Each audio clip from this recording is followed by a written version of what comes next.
Hello, hello, hello. Happy Friday, everyone. We have made it to another end of the week. I hope your Friday went well. I hope you're ready to start the weekend. Don't mind me. I'm in my little Bratz doll mode. I just felt like dressing like a Bratz doll today. But I'm coming back with you with three more cases that we can review and commentary on, and just say thank you, everyone. Anyone who's coming in, just make sure you're hitting the like button when you come in. I truly appreciate it because it definitely helps the channel. And I want to say, hey, TMKC, thank you so much, sis, for coming by. I appreciate you. Hello, Eric. Good to see you. Thank you for stopping by. I appreciate you. William, thank you so much. I appreciate you. Thank you so much for coming. And Skyla, thank you so much for coming and stopping by. She said, "It's a snow." Oh my God, are you in Washington D.C. or down south? Because I know it's snowing a lot down there, which is kind of funny, right? Because I'm East Coast, I'm up north, so we would think that we would have the snow, but we don't even have the snow anymore. We had a little bit and it disappeared, and today is like the warmest day that we have had. We've been under 30 degrees for the past like 2 weeks, so it's good. But I hope you're doing well, Skylar. I really do. Hey, young Riaz, how you doing, sir? Good to see you. Good to see you. Appreciate you. Appreciate you. Oh, you're in Texas. Oh, wow. How y'all doing with that? Y'all not used to this cold weather like that, right? I hope y'all doing okay. And it's freezing in UK. Yeah, Drip. I remember when I was in the UK. Oh my God, especially in the wintertime, so cold, so cold. All right, so I have one case that we're going to go over right now, right? And it is, since we all know this is the FAFO season that a lot of people have been talking about on all different social media platforms, there was one person who decided that he wanted to be a terrorist, and he effed around and found out that he's not about that terrorist life. So we're going to go over this case right now. Let me pull up this. Okay, and here we go, ladies and gents. Make sure when you're coming in, please hit the like button. On September 7th, 2020, Justin Moore was questioned by two FBI agents in connection with a plot to burn down the Seattle Police Department. The FBI believes that during the Labor Day parade, Justin walked into a crowd carrying a box of 12 Molotov cocktails, left the box on the ground, and walked away. I don't know if you can see it, but I'm kind of scraped up on my elbow. Okay, do we If I could get like an alcohol swab or something? take a look at it? Yeah, sure. Let me see. It's just an abrasion. I'll be all right. Okay. I am seriously just overwhelmed. Yeah, I've been vaccinated, so Okay. mask on for it. So I'm going to close this. At this point, breathing heavily on me might be better. Go ahead. I'm just announcing right now that I'm not a flight risk. If you want to press charges, that's fine. I just want a chance to marry the girl so I can maybe power through the sentence or whatever. Yep. Okay. And look, we're not unreasonable ogres. So I understand where you're coming from, and I understand this is very stressful. Yeah. Why don't we'll work through this, and then we'll talk about this. Okay. Does that sound good? Just so we can get that procedure I done. also, just in the spirit of cooperation, want to like lay out some like ground rules. If you ask a question that I don't want to answer, I'll just respond with lawyer. Okay. And then like we can just move on to the next question. That doesn't mean that I'm gonna like clam down. The agents explain that they work for the FBI's terrorist task force, and they read Justin his rights. Despite claiming that they were just props, Justin is being investigated for creating 12 functioning Molotov cocktails and bringing them to a protest. I just kind of wanted to lay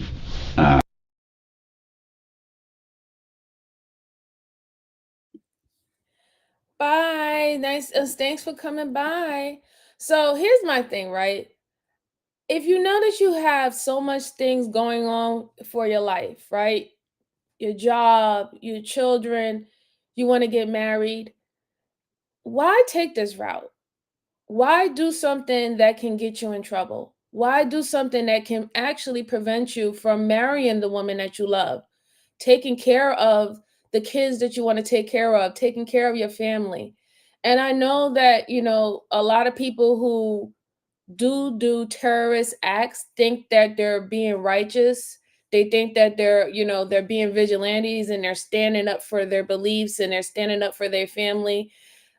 In some situations, they probably could be, but you have to think about everything in totality. You have too much to lose. And if you really believe that you're of value to your family and your loved ones, just think twice about certain things that you do. That's all I'm going to really say about that. But let's go on. Let's see what he has to say, since he doesn't necessarily know that he's being investigated by FBI, the task force, the terrorist task force.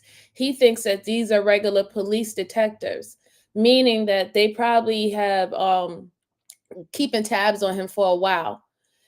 So they have a more information. They have a lot of information that they could work on in regards to him, but they're trying to get even more details out of him. But let's go on. Just kind of the foundation of about you, and then kind of go into what I told you.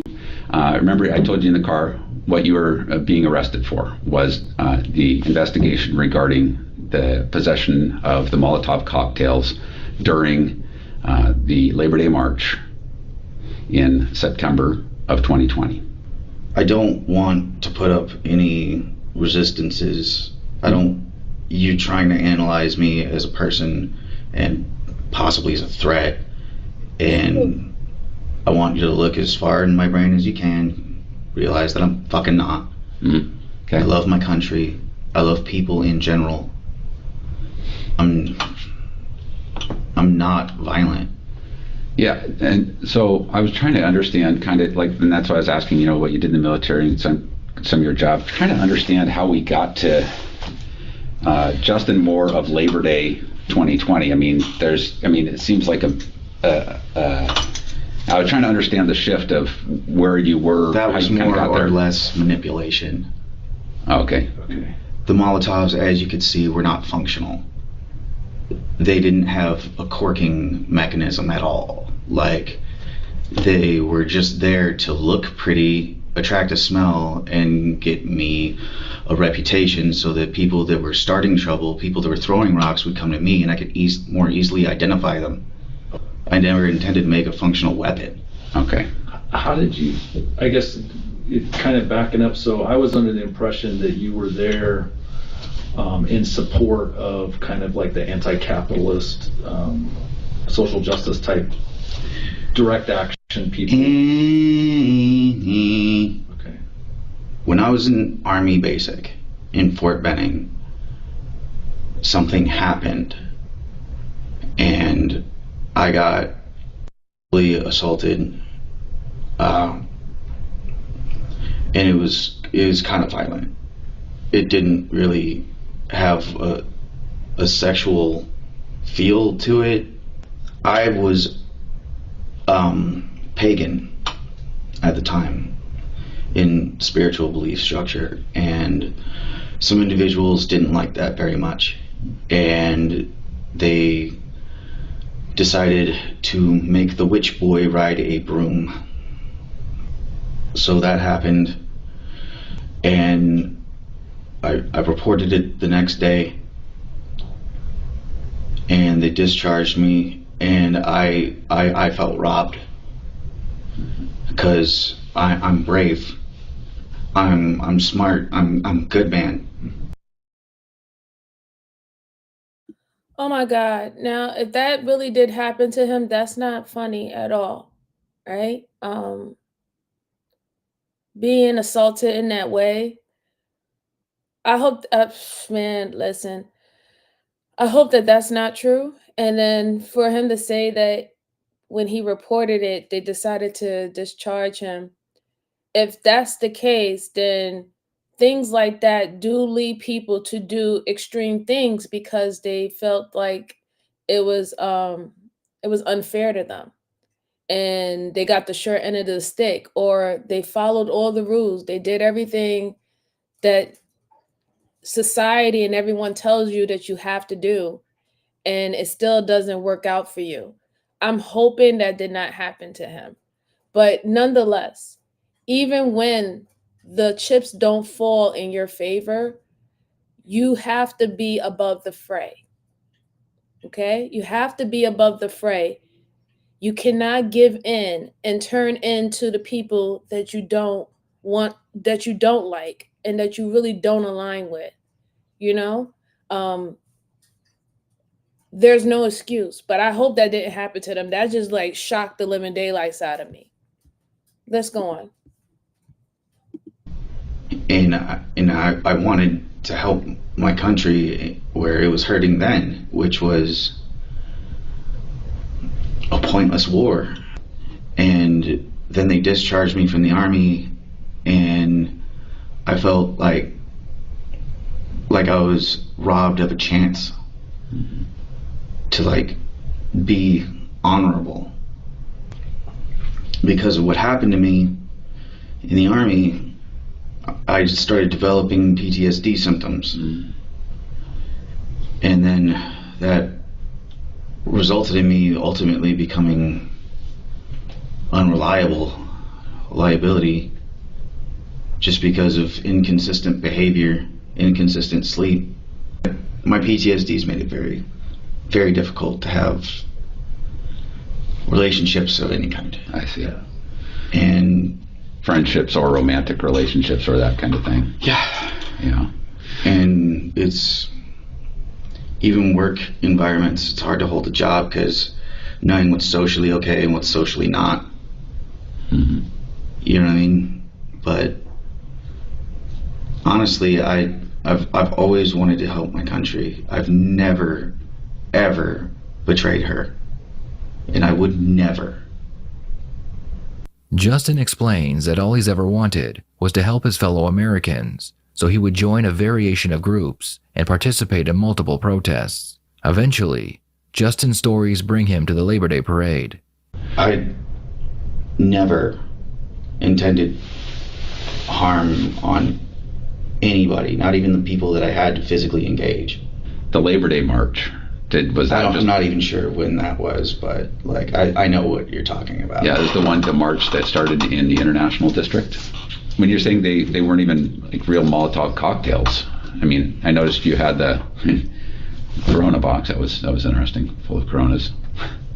Was that like just trash, or did you actually buy a bunch of beer? No, I bought a bunch of beer. Wow, that's investment. Yeah. Well, not really, but and then, all right, so you get those, and did you know how to construct a Molotov cocktail? Did you know any of that? The parts? I mean, of that? like I was an infantryman. Like knowing how to construct weaponry is kind of your thing. Well, that's my thing, but like it's pretty common knowledge, you know. Like you have to cork it so you don't blow yourself up when you light it. You know what I mean? What was it corked with? Nothing. Oh, it didn't have anything. Did it have a wick or anything? It had rags, but like it's not enough to like prevent you from blowing yourself up if trying to use them. Okay. And I only waved them around to get people to recognize that I was waving them around and like get some notoriety so that the hard hitters throwing the fucking rocks would like come towards me, and then I could head the problems off before they fucking start. Okay. And you ended up setting those down in a parking lot? No, I set those down when the crowd was moving away from that location, and the police were closing in on it, almost handing them to you. So you're just deliberately getting rid of them so that they would not be used. Okay. Did they have a fuel component in them? Mm-hmm. It was just regular gas or whatever. Okay. No mix. No. Okay. Sometimes you see that. Sometimes when people make Molotov cocktails, they.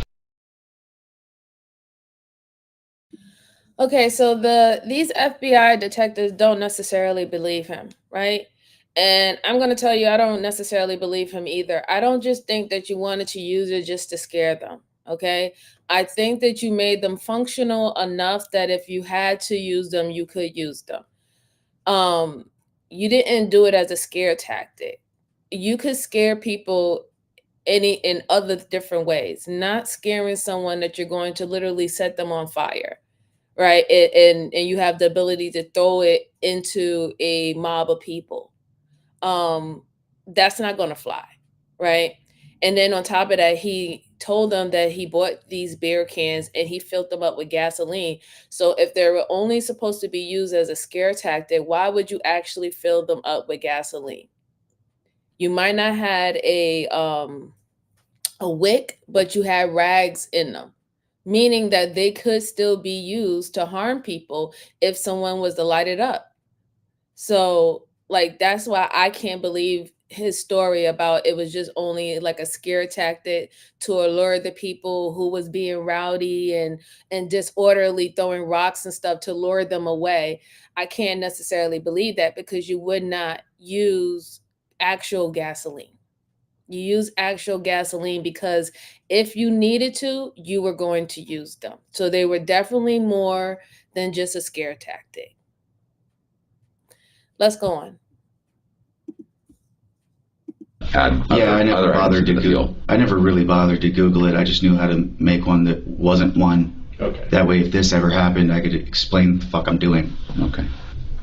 Okay, so you arrived there that date. Did you, because you weren't living where you are now when you had those? No, when you I was homeless.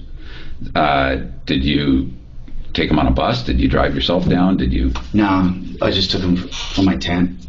But so you were living up. Where were you living in a tent? So I could show you on a map, maybe. Okay. But it was a park nearby. In Seattle. Mm. Oh, okay. Okay. So what I'm hearing from you is that was all you. The whole thing was all you, right? You bought the beer, you got the gas, you got the wicks. There's nobody else that was involved. Really? Okay. Justin claims that the only reason he brought a box of explosives was to get the attention of the violent protesters and draw them away from the crowd. I'm not sure how carrying explosives into a crowd is protecting them, but let's see how Justin explains his thought process. I was trying to get the attention of heavy hitters so that they would come to me, but most of the people that were like seemed halfway organized, they sniffed me out pretty quick. Where did your idea come from to do it that way? Honestly, the frustration of not being able to get in with the heavy hitters to begin with, because like I don't want people endangered, and I don't want people fighting. I don't want people fighting a civil war, period. Mm-hmm. Like, would a change in government be nice? Yeah, but like, dude, we don't have to do that by the sword. This is 2021. Like, they're like Iceland just did it. I'm pretty sure non-violently. Mm-hmm. You know, like, if that's what people want, like, go ahead. I kind of don't want that, because then all my money that I get every month goes away. Just saying. Like, but I'm kind of socially awkward, and when I tried to get in with any kind of crowd and deliberately, like, it seemed hella suspect. Right. And I kind of like reek of Marine. Mm-hmm. So people are like, cop, like, on me all the time. And so you were trying to build a reputation by carrying a 12-pack. Right. Okay. So that I could more readily identify problem people before the protest starts and get them out of there. And then after you were down by the spog and then you left, mm-hmm. and then did you go back to your tent? What did you do after that? I mean, I think I went and we went and we D-blocked at a park or something like that. Okay. Yeah, I'm not sure. That's consistent with what a lot of people did. Judkins Park. A lot of people marched a long way, and that's kind of where everybody ended up. So yeah. Then I got a ride from a friend, and I don't really remember the rest of the day. Okay. What was his name? I'd rather not say. The people I did know at the protest, when I showed up with those, almost everybody instantly started hating on me. Really? Because everybody that I knew and was associating with at the time, I was trying to calm everything down, and then all of a sudden changing script. Why? Okay. You know what I mean? And I had a strategy, but Did you march with any of them? Like on the way in or out? Like, you know? I mean, like, sure, like, it's a big ass crowd. No, I meant the people who specifically were. Who knew me? Yeah. Yeah, I mean, like, they were there. Like some people, but Like, yeah. I mean, it was a big group. It was a big crowd. yeah. It appears that Justin just wanted to be a part of something, but due to his lack of social awareness, he found it difficult to fit in. When others went to the protest carrying signs, Justin brought explosives. Even here in the interrogation room, Justin offers to help the police by working together with them to take down other possible threats. If you showed me photos, Yeah, I agree with that. It seems like he's somewhat socially awkward, and he just wanted to be a part of something bigger than himself, and that's what he got when he was in the armed forces. So, according to his story, when he said that he was sexually assaulted in the army and he reported it and then he got discharged, anybody who's in the armed forces, any form of military, that's one of the biggest reasons why we join, right? Service before self, belonging, being a part of something bigger than yourself, right? So when he got out or he was discharged, according to his story, while he was discharged, he lost that purpose and he went looking for another purpose to belong to a bigger cause bigger than himself. And he felt that he had to go above and beyond by bringing these mock cocktails. And instead of just going with signs and stuff like that, like he said, it was already a big group. Everybody had their own stands. They had their signs. It could have just left it as that, but he wanted to get, he wanted to be remembered. Like, oh, yo, this dude is a badass. Look what he did. He really wanted to be along, belong to whatever that group he was with, in regards to this protest. And he went he went above and beyond. He went above and beyond where he could have got not only innocent people hurt, he could have got the people that he was with hurt. He could have got himself hurt. And he didn't think about it because that sense of longing, that sense of being a part of a group and feeling important, that you could tell even by how he's having a conversation with the detectives, how much that really meant to him, how much it really meant to him. Let's go on. Of people who you thought were a threat, right? And like wanted to like share information about them with me. Like I'd be willing to like go and talk to the threats and help you out. Like I don't mind diffusing threats. Okay. I just don't want to spend years of my life in prison for trying to help. I understand the necessity for violent threats to be handled. And I assume that's why we're here, like you're analyzing me for such a threat. I absolutely do not mind helping. Like, this isn't just about me. Like, I'm a tool that can be used to help others. Right. Well, yeah, at that point, lawman sits me down and says, hey, you're in f***ing trouble. I'm like, okay. And then my woman's like, dude, what the f***? And I'm like, all right, fair. And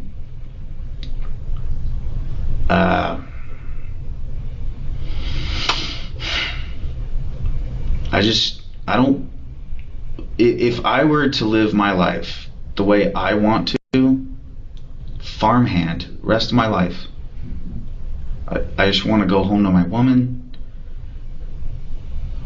We've been talking about kids. And she doesn't want me involved in anything, even remotely dangerous. Like, let alone anything that's gonna be against people who can take me away from her, aka you. Or See, this is the only problem that I have, right? Because you should have thought about all of that before you joined this whatever protest that you wanted to join. And even if you have the right to join whatever protest you want, right? You don't have, nobody's telling you you have to be agreeing with everything. Listen, this is America. You have the right to join whatever protest you want to join. However, you turned it from 0 to 100 by bringing those mauve cocktails. You turned it into a simple protest into something that could have actually injured and harmed so many people, even the people that you came there with. So that's the difference, right? You went from 0 to 100. It no longer was just protesting and peacefully or orderly. It became chaos, and you could have caused a lot of victims if something would have happened. What if somebody would have brung a gun or brung even more explosives or something like that, and they're not handling it correctly? It's a scruffle, somebody lights something, this, all that could have happened, right? And you didn't take that into consideration. You didn't take into consideration that you were supposed to be marrying your beautiful woman in a couple of months or so. You didn't take consideration about your kids. You didn't do none of that. You didn't think about any of that. You thought about in that moment that you was angry, you was upset, and you wanted to be a part of a group that you felt understood you at this time about how you're feeling, what you're going through, and you wanted to be a part of it. So now my thing is, why try to make it seem like you was trying to come there and be a peacekeeper? You weren't there to be a peacekeeper. You was there to protest and to stand up for what you wanted to believe. We all know that. You're not fooling anybody. That's why you was there, okay?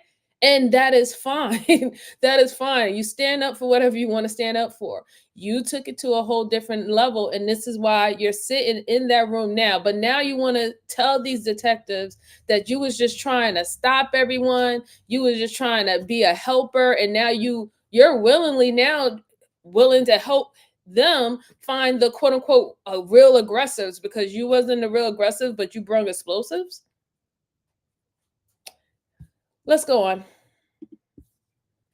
Or any law enforcement, it's just, and I'm with that. I'm not going to commit any crimes. I wasn't gonna commit any more crimes regardless of today's events. If you have information on individuals that you're investigating and you want additional information from me, that's fine. That's fine, absolutely fine. I just need to know who the fuck you're talking about. Okay. Oh, because you want to see like what we already know, kind of. No, not even. Like, you just show me a picture. What do you know about that guy? So if we asked you, if we put a picture before you and said, was this person involved in the planning and and such, the planning and manufacture of the Molotov cocktails on? You mean the decoys? Yes, whatever you want to call them. Well, they were ineffective, so calling them Molotov cocktails kind of... It's a device that has been deemed by experts within the government to have been functional in nature. So they have already been... That's not something I intended to do. So I'm just saying, it's like putting if you didn't know how to put a firearm together and you just happen to make a workable firearm, it's a workable firearm, right? So me. I mean, Me. Oh, me. So that's why I'm... Oh my God. Right, so that's why I was Dude, trying I'm to talk gonna about vomit, it. dude. Oh my God. If you need to. Oh my God, no. For the love of God, no. No. They just had a rag. That was it. And it was a thin rag meant to get smell out. Like, if anyone attempted to light that shit, it would have blown up immediately. Like, the intent was to not get it near anything and just get my reputation up and get that shit the f away from people who might actually throw them. that might have been And like, that might have been what you... Sir, why are you lying, sir? Like, please stop lying. You knew what you built. You knew what it was capable of doing. Why are you lying, sir? Like, now you want to act shocked saying, because you kept on saying, oh, they're not usable. Yes, they were usable. You put real gas in there. You put real gas in those Molotov cocktails. What do you mean they're not usable? And like, I just can't. I just can't. Let's go on. You were told.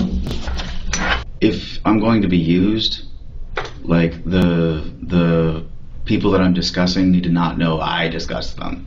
Mm-hmm. So it was, you know what I mean? Yeah, no, I know what you mean. And then if, like, right now I kind of look like a snitch, but I didn't dime anybody out. You know what I mean? Mm-hmm. But if I want to not go to prison forever, like, I'll do whatever it takes. Well, you're I talking need to, about like future stuff, but if you construct proper ones, then one, that's terrorism. well, Don't do that. Like, so and two, like, Yes, Molotov cocktails. Thank you, Nicole. I was trying to, like, draw people out that were rowdy towards me so that I could then identify them and get the rest of the crowd to remove them before protests start. which is very similar to what you told the Seattle Police Department on the day of your arrest at the Starbucks. Yeah, it was a continued strategy until it became clear that the law doesn't care about that strategy and I should stand the f*** down. And I did so. A search warrant was executed on Justin's home, and in the basement, police found numerous items used in the manufacturing of explosive devices. They also recovered a notebook filled with directions on building the explosives. The FBI believes that Justin did not act alone, so they are doing their best to get names of any possible accomplices. Like, I talk to people, like, you know, talking myself up, like, you know, hey, look at these things that I'm bringing to the party. Look at how badass I am. Like days before or weeks before or Days, probably. There's so many people that, like, when they see shit happening in front of them that's all That is correct, Nicole. intense, He knew exactly what then he was they're doing. But he they was just, gonna, like, go to jail get now, all so he's trying to, fired up, I guess. make a I don't bargain know how to with his just, detectives. And he's also and like they'll stating just that like he promise 8 million didn't things expect and me come to through be with none of it. operational. And like, Thank you for commenting. I assume that from the reactions I got from other folks that that's probably what. so they were surprised to actually see him.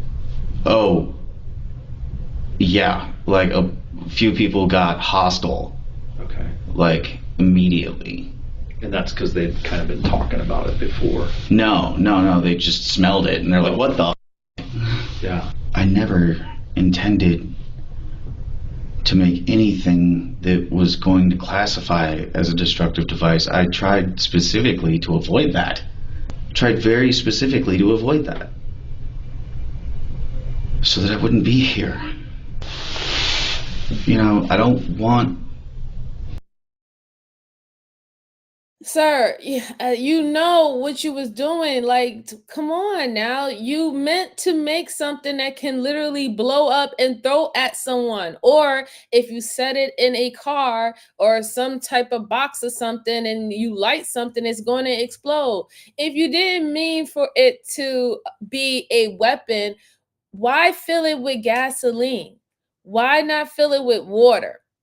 Right? You had beer bottles, put water in it, put a fake a fake little wick in it or something, or a ripped t-shirt in it, and pretend that is something in it. But you went all out and actually put gasoline in those bottles. You made 10 of them, and you actually put wicks in it, and you thought that that wasn't a weapon? You being in the military, you being an infantryman, and you telling me you didn't... Let's go on. Anything bad to happen to people who don't deserve it or haven't done anything directly to harm anyone and never will. You know, like, I don't want any of those people to be with, you know, and if there are plenty of individuals in the protest community where if you pointed them out and you said, do you know about this dude or any of the things that he did, like, I can probably fill in gaps that, like, you're missing in other investigations as well. Like, I just, let's iron out the flat edges, because I don't want to look like I'm not cooperating. I don't want to be uncooperative, and I don't want violent threats walking around either. Right. We are quite confident, as Steve has said, we are quite confident that you didn't do this alone. And we have pretty good ideas, pretty good evidence on all this stuff. And it's trying to figure out if we're going to get to that spot so that, you know, we can say, yep, we talked to Mr. Moore. Mr. Moore, you know, what he said, it actually, you know, is lockstep in what we already knew. So we think he's telling us. So we think he's telling us the truth. He's being upfront with us. So that, you know, when he says something in the future to a judge or a prosecutor or whatever, they go, well, he has been truthful in the past, so, you know, at least we can kind of hang our hat on that. You're trying to, like, say that, like, there was other people involved in the planning process of this, but there really wasn't. I'm not trying to be dishonest or interrupt the investigation. I'm just trying to be a good citizen, get the lowest sentence I possibly can, Well, carry it out, and then I don't want to be anything less than a star citizen. My life plan is very simple. Sir, you were a star citizen already. You served your country. All you had to do was just be an American and follow the process, right? That's what we all say. Just be American. We know everything ain't perfect, but goddamn, this is what we got. This is who we is. Fuck that shit. You was already a star citizen. Nobody was asking you to be a brown star savior. You didn't have to do that. You did what you were supposed to do, and then you just go and you live your life. That is all that's literally expected of you. And take care of your family and your loved ones. That's it. You went above and beyond because you wanted to go above and beyond. And I tell you the truth, right now would be the perfect time if you did not do this by yourself. Go ahead and, you know, shed some time off of your sentence. But you're not going to get out of this with like a slap on the wrist. You're the ones who actually made the cocktails. You're the one who actually put the gasoline in it. You admitted to it. Now, what you done have made you not a star citizen. All you had to do was just be a citizen. Let's go. I'm a crippled man, both physically and mentally. And I simply want to get married to the best woman in the world. And I want to raise children with her someday. And if you had to guess on my future, You know what? It really kind of depends on how everything goes forward. Your prior history is just as far as criminal history is I'm just asking, is just your DUI? Right? DUI, and the burglary charge that's charge. still outstanding. That has not been resolved in any way. Yeah, I just got 100% disability, so now I can pay lawyer fees every month. Okay. So I assumed that if a court date was like set, that my lawyer would have called me. Right. So we're seeing all sorts of different things, whether it's that as far as either sentencing or what they're doing. I really couldn't tell you because it really just depends. I mean, it changes. Just wanted to, while I got you gentlemen here, I apologize for the incident at the VA. It's very panicking. I understand. Yeah. We'll let the team know. Yeah, we'll let them know. Yep. Thanks. I didn't hurt anyone. Right. I haven't had the chance to talk to any of those folks, so I don't know. Well, if anybody got scraped up or anything like that, please tell them that they're more than welcome to visit me for a face-to-face apology. I definitely didn't want any of that. Okay. It was just very panicking, and I didn't know what was. Yeah. Yeah, we can pass that on. Yeah, we'll pass that. In the end, Justin Moore was sentenced to 3 years in prison for manufacturing explosives and bringing them into a crowd of people. At his sentencing, Justin told the court that he loved his country and he hated to see her in pain. His goals were to end her pain, but he failed miserably. What are your thoughts on this case? Do you think Justin's motives were pure?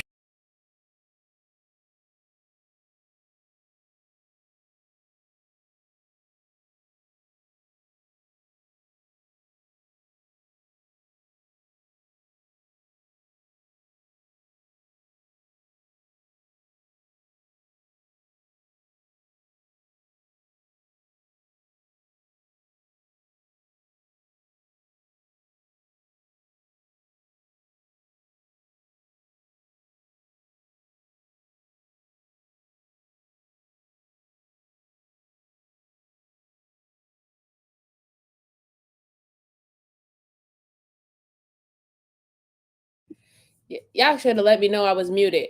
But like I said, it was F around and find out season for him. He was not ready to go to jail. Obviously, he realized he wasn't about that life.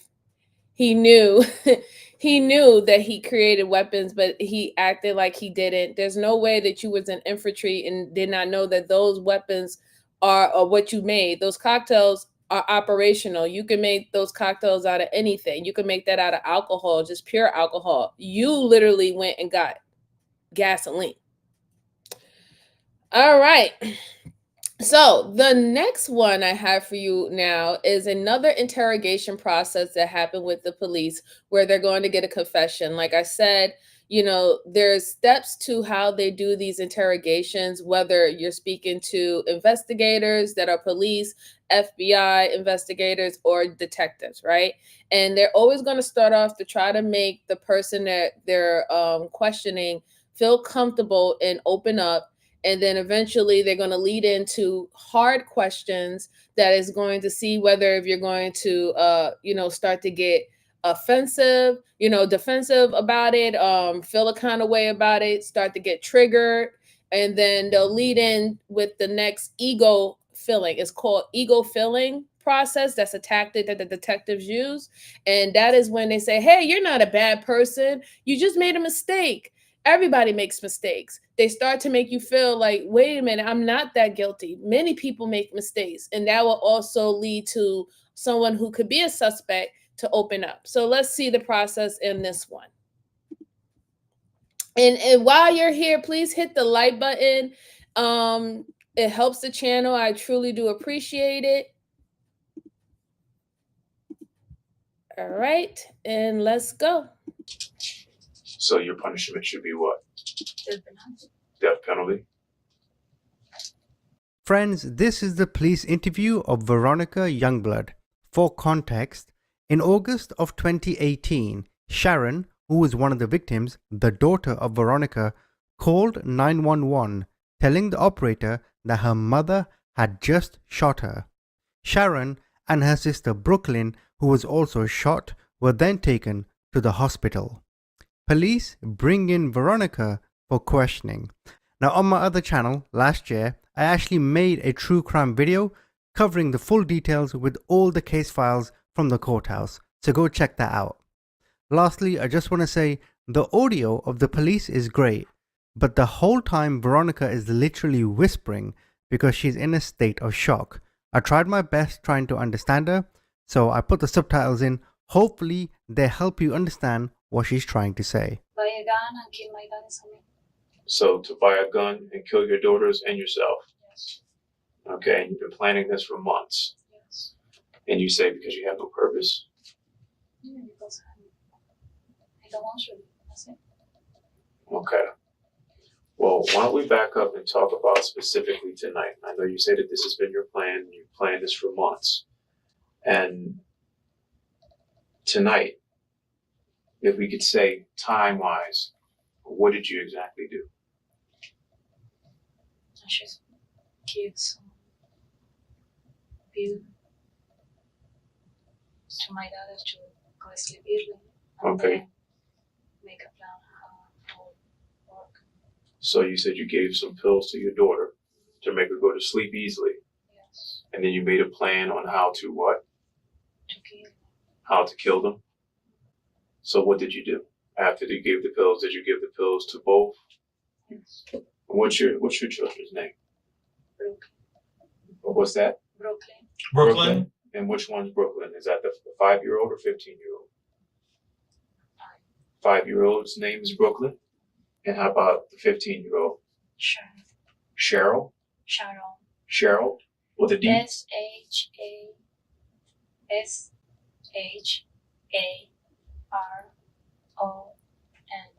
Sharon. Sharon. Okay. How old is she? She's 15. Hi, RJ. Thank you And what's for Brooklyn's stopping by. father's name? Ronald. Ronald? Yes. Okay, Ronald who? Youngblood? Now, I went through the history of the husband with the army. In fact, I even Googled the name Ron Youngblood. As you can see, his LinkedIn pops up. And in fact, So, RJ, this one we're watching is an interrogation of this woman who tried to unalive her children.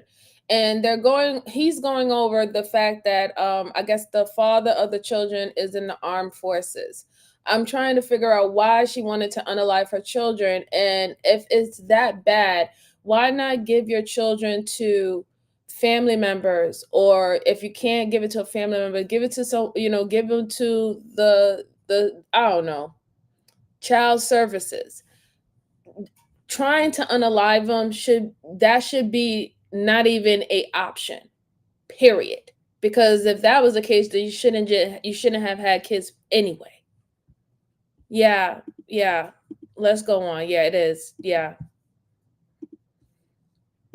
data brokers must be making a killing finding these names and selling them to robocallers.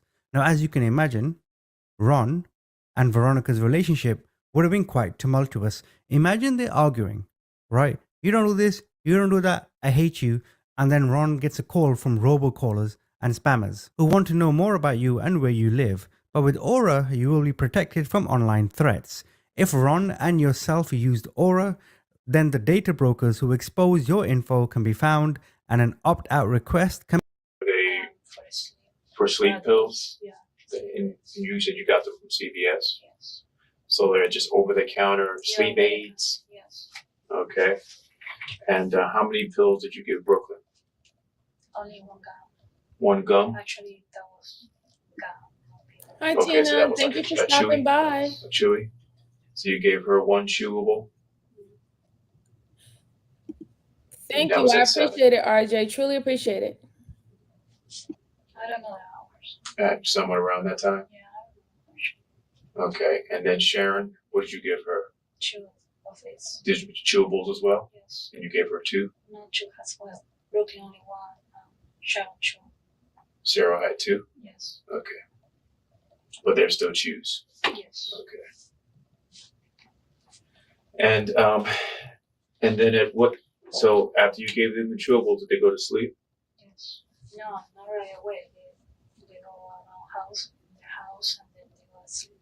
Okay, so they hung around in the house a little bit and they went to sleep. Yes. Okay, and at that time, once they fell asleep, what did you do from there? I was praying and thinking. Praying and thinking. Okay. And then? No, it's something on me that told me that do it, kill them, And you told you to kill him and kill yourself. What were you going to do that with? Huh? What were you going to do that with? How are you going to kill him? With a gun. With a gun? What type of gun? 9. A 9mm gun? You know the brand? No. Actually, about this last week. You bought it last weekend? Where'd you buy it from? Gun show in Chantilly. A gun shop in Chantilly? It's a gun show.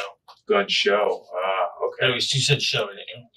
Was it the Dallas Expo? And I'm not trying to be rude. Can you speak up a little bit? I'm old. I'm having a hard time hearing you. I'm sorry. That was Friday. Hi, Jennifer. How you doing? Thank you for stopping by. So right now we're reviewing an interrogation of a mother who tried to unalive her children. She first tried to drug them or with sleeping pills, and it didn't work. And it seemed like she already meditated this because she went and bought a weapon, a 9mm, I guess a week prior to her actually just giving them the sleeping pills. So that is what we're looking at right now, her interrogation while she's speaking to the detectives and giving detail. And I just want to say thank you, RJ, so much for your super chat. I truly do appreciate it, sir. Thank you very much. Thank you for having you here. Let's see. Yeah, Tina, I don't understand what she was talking about praying to God. How are you praying to God and you trying to kill your kids? Like, what is going on here? Like, sometimes the things that people say and come out their mouth is just ridiculous, and their actions is completely different. Let's see. Hi, Terry Jack. Good to see you. He says, seeing the look in black girl's eyes looks sad. White girl opens her mouth and shit. What the F? Those Americans are pure whack. What happened to people to make her do that like that? I don't know what happens to individuals. A lot of things is going on in the world, and people have problems, and instead of them actually going to actually get help, they want to take matters in their own hands, and they think that these are the best routes. I don't understand why they think that this is the best route, but it just seems to happen that's how they do it. Let's see. RJ says, I'm a cop and I work with CPS. She is trying to play the insanity card. Yes, exactly. I agree. She is trying to play the insanity card, or severe depression, PTSD. Yeah, she definitely is. But like you could tell, she already just gave it up. Premeditated. You went and bought a weapon to use on your children a week before.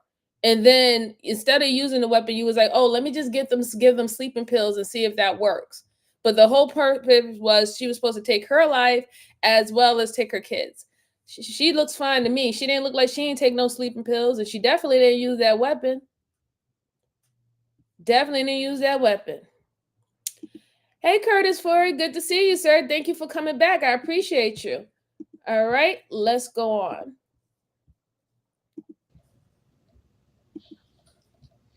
Around 5, I don't know.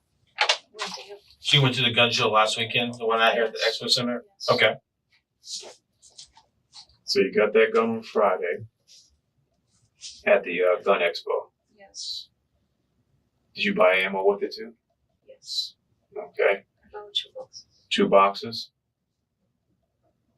Yes, it is, Jennifer. It is really horrible. Did you practice? Did you ever shoot the gun before? No. Ever shot a gun before? No? Okay. So you bought 2 boxes of ammo and a 9mm gun from a gun expo. Okay. And at this point, you're giving the kids the gummies, and they start to go to sleep. You said you pray on it, and something in you says to kill them and kill yourself. Yeah. And then what happens from there? And then I kill Well, Sharon first. You kill Cheryl first. I shoot her first. You shoot her first. Where'd you shoot her? At the back. You shot her in the back. She was asleep. She was asleep in her bed. Yes. And how many times did you shoot her?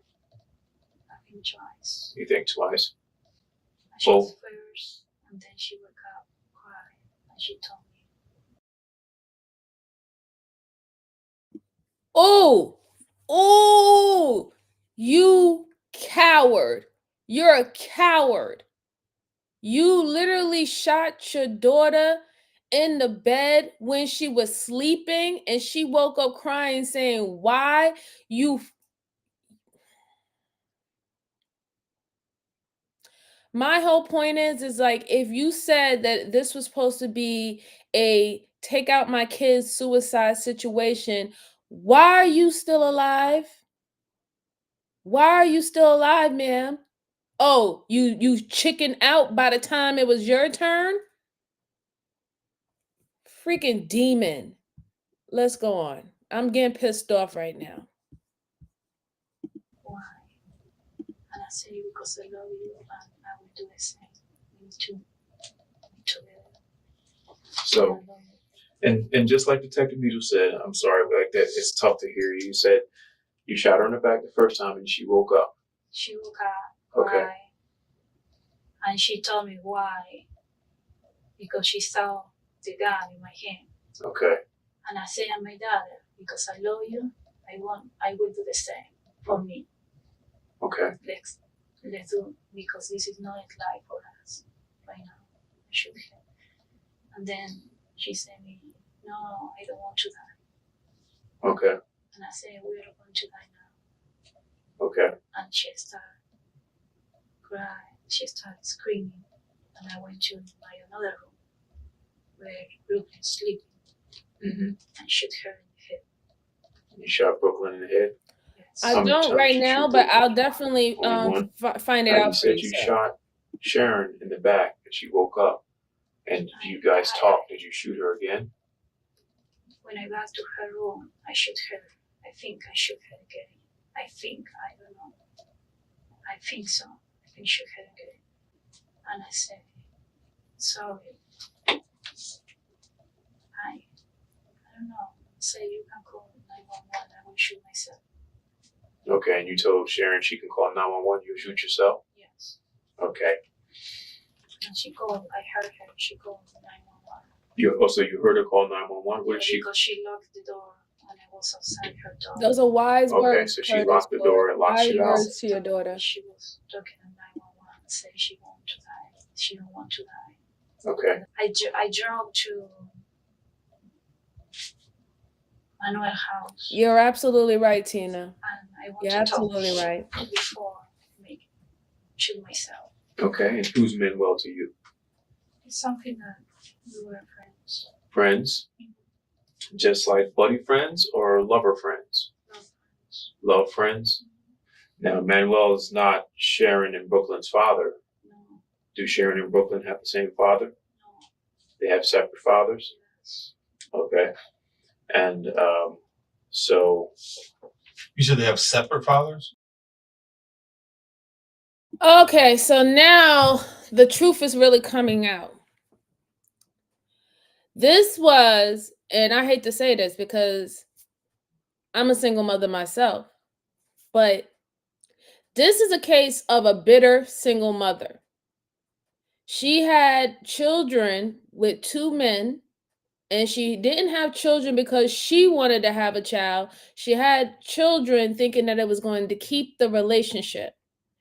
The relationship didn't work, and she fucked around and found out that being a single parent, doesn't matter if you're a man or a woman, being a single parent is hard. It's hard. You are going to be the primary parent, custodian, provider, everything, right? It's a hard job. But this is when you're supposed to have children for the right reasons and not children for the wrong reasons.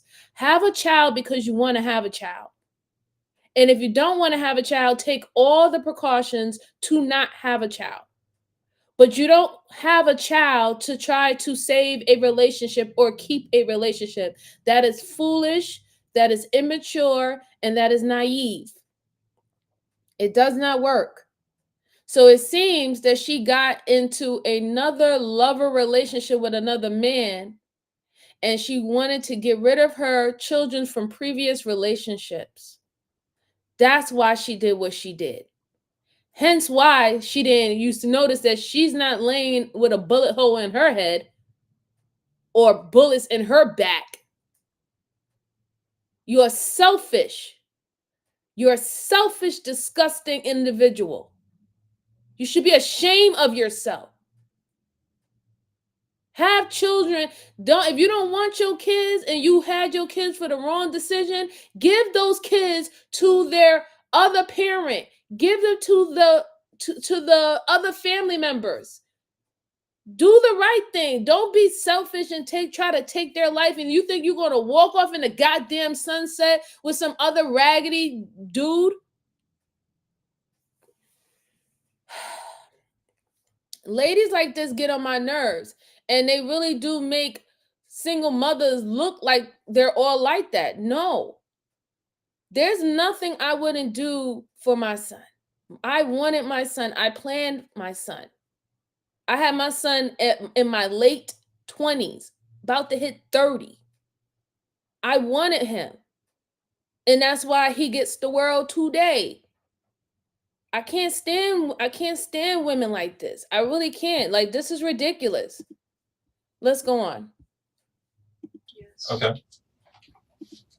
So, Sharon's father, who is he? He's in my country, He's in your country? And where is your country? Argentina. Argentina? Okay, so you're from Argentina and he is in Argentina? Okay, and Brooklyn's father is where? He's military Navy. He's military in the Navy? Exactly. He lives. He's staying in hotel right now because he plans to move He plans to move? this week. He plans to move this week, so he's in a hotel. Do you know what hotel? He's here in Chantilly. In Chantilly? And I called him while Sharon was in the talking with 911. I called him and I said, I should Brooklyn. I give Brooklyn. I should Sharon. I will make some mistake. So you called Brooklyn's father and told him. Yes. And what's Brooklyn's father's name? Ronald. Ronald? Yes. Okay, Ronald who? Youngblood. Youngblood? So you called Ronald Youngblood and you have Ronald's number? You know it by heart? Or it's in your phone? It's on my phone. So you called Ronald Youngblood. Yes, I know you. Oh, well, did you talk to him? No. You didn't? I leave a voicemail. You left a voicemail. Okay. I thought that you talked to him. No, leave a voicemail. He didn't answer. He didn't answer the phone? Okay. And so Sharon's father lives in Argentina. And Brooklyn's father is in the Navy and he's staying in a hotel in Chantilly at this time. And he's Robert Youngblood, right? Okay. And what's Sharon's father's name? No name? Okay. So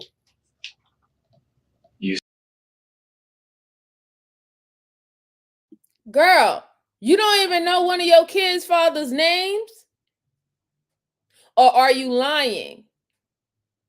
Are you lying because if you actually told his name and that got back to him in Argentina that you tried to unalive or you unalived his child, your ass is grass, right? Is that what it is, ma'am? I'm getting upset. Let's go on. Excuse me, guys. Excuse me. I'm just getting irritated. I hate when things happen to children, and let's go on. You say that you left and you drove to your friend's house and you said his name was Manuel, or so you drove to Manuel's house. He's one of your former lovers, or he is your current lover? Not sure. Gotcha. But you drove to Manuel's, and what did you say? What happened? I said I need to talk with him. Okay. Because it's something that before makes us. Hello. I want to tell him someone doesn't. Hello, So sister. you went to Manuel to talk to him before you die? Is that what you? That's interesting, but I thank you I'm nonetheless, sorry, sister. like I said, you're talking kind of low. And what did Manuel say? He said he won't open the door for me because we have last week we have discussion. So I said, okay, call the police. So, and he said, no, I don't want to call the police. I said, call the police. He asked me why. Because I killed my daughters. And I'm going to make suicide here. So Okay. call the police because the police is looking for me. Okay. And then he called the police. And then he called the police. And they came. Mm-hmm. Okay. What did you do with the gun? I dropped the gun. Why Oh, did the Dennis, police thank you order for you to, coming or by. because you put it there? Yeah, Put she it there is. because, I don't know. She thinks this is gonna give her some sympathy or something. Absolutely not. You planned this all out. I dropped the gun. You planned it out because you lazy. I couldn't shoot myself. Okay. Have you, just trying to understand, Veronica, I'm trying to, I guess, understand your state of mind. Have you had any mental issues or anything else like that? Have you talked to a doctor at all? Do you understand the difference between wrong and right? Yes. Do you think shooting your children is wrong? Yes, it's wrong.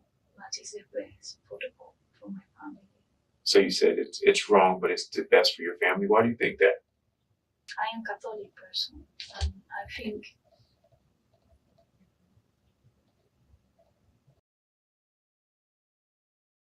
What do you have?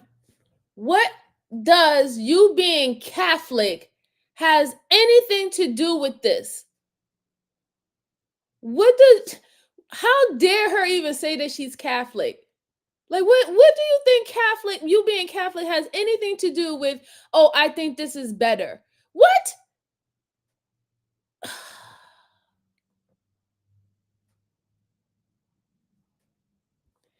Yeah, Christiana, I think that's what happened too.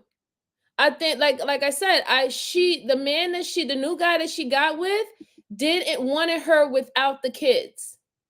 He didn't want he looked at the kids as baggage, extra baggage that he didn't want to deal with. So she felt that it would be better to start her new life with the guy without these kids from previous relationships. That's disgusting. He's not worth it, mama. Listen, if a man don't want to date you because you have kids, that is his right. Date men who don't mind you having one kid or two kids. That's it. And guess what? If the litter is smaller, that's what it is.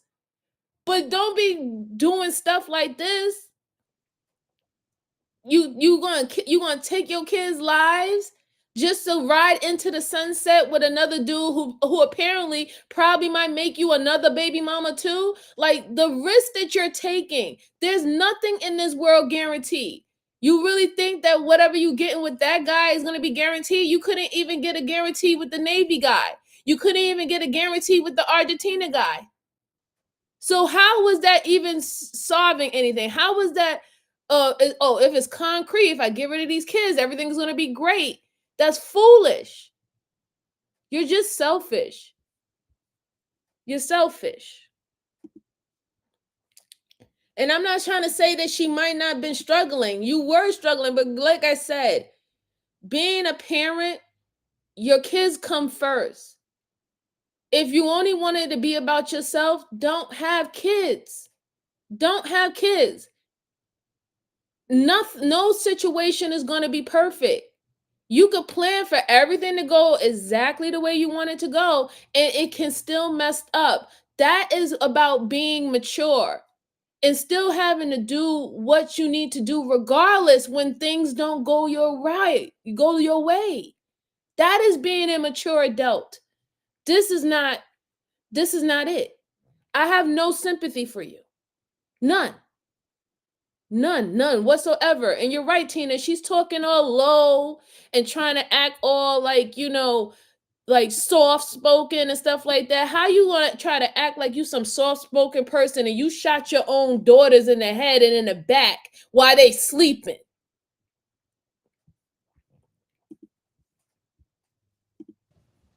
it's something on me, Kelly. But sometimes tell me things. But you said you're Catholic. Yes. You have bad thoughts sometimes? Is that what you're saying? Huh? You said sometimes you think things. Yes. Like what got you here today? Like what were you doing yesterday? What was special about today that you decided to do this? Because it sounds like you've had the gun for a week, right? Yes. So what was special about today? Because I was thinking all day today. You thought about it all day? Yes. I was thinking, my mind was, I don't know, I couldn't sleep the whole week thinking about things. Now, you said you thought about this or planned this for months. I planned this. Sometime in my mind, I planned this, and then Okay. Mm-hmm. What today I decided because I don't know. Well, tell us about yourself.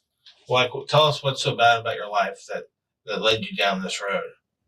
What's not going right for you, in your opinion? I feel like I failed in my life. You feel like you failed? Yeah. Okay. And Why is that? All my life, I feel like I failed. Okay. I never could done anything in my life. Was there anything particular that took place? Yeah. All the events that happened in my life, that was everything put me down. Give me an example. When I was a child, my father, he died. He treated my mom bad. He hit on my mom. I saw this. I don't know. I went to the psychology when I was in Argentina. Okay. Did they diagnose you with anything? No, because that was a couple months. That was Like, I don't know, a couple months. She didn't. The only thing that she told me, don't marry with my ex. She said not to marry your Not ex. to marry my ex. The doctor did? The doctor told me, because I say, I don't know what I do, marry with him. And she told me, don't stay in Argentina, don't leave, don't marry with him. And what was that Sharon's father? No, Brooklyn father. Brooklyn's father? Okay. How long have you been married to Robert? Oh no. Ronald? I'm sorry. How long have you been married to Ronald? I don't know, 5, 6. You still They're married? divorced. You're divorced now? Yes, Okay. 2 years and a half. And then I have Brooklyn, and then the divorce. It's something in my life. So, going back, and I hate to make you rehash over these things, but I want to make sure that we understand this properly. You've been planning this for months, and you revisited it. It keeps coming back. Yeah.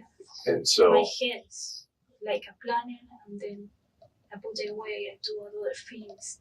I try to focus in other things, like continue college. I try to focus in other things, but I can't, because every time that I focus in something, I feel everything what I do is bad.